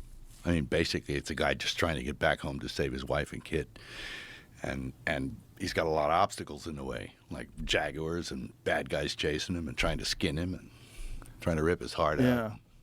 It's pretty cool. Yeah, it's pretty cool. Yeah. And I sat in a room with my assistant. He said, "What do you want to do next? Chase movie?" He said, "Well," so we found out where the Mayan canoes and Columbus and all that, and then we just started making the story up in the room, and we wrote it. Wow. And yeah, some assistant, man. He actually tapped it out. Crazy. So when you're making this resurrection movie now, you also have this obligation. There's this. You're doing a very similar thing that you were doing with the Passion of the Christ, where this is a profound story. Yes. When you put something like that together, how do you choose who's going to be the next Jesus? You use him again. Caviezel. Yeah, I know. It's I 20 think so, years later. too. It's 20 years later, but it's Yeah, but it's the right guy. yeah, but it's supposed to be 3 days later, but he got 20 years older, and I think I have to use a few techniques that they've started to get really good with The face. CGI and they can do amazing things now. You can actually Yeah. get some of the same people. And by the time you film it, it'll be even better. Yeah. When are you going to start filming? I'm hoping next year sometime. There's a lot required because it is. I'll just tell you this: it's an acid trip. When we wrote it, it is like I've never read anything like it. And my brother and I and Randall all sort of congregated on this. So there's some good heads put together, but there's some crazy stuff. The story I have from the way you depict it and the way you shoot it.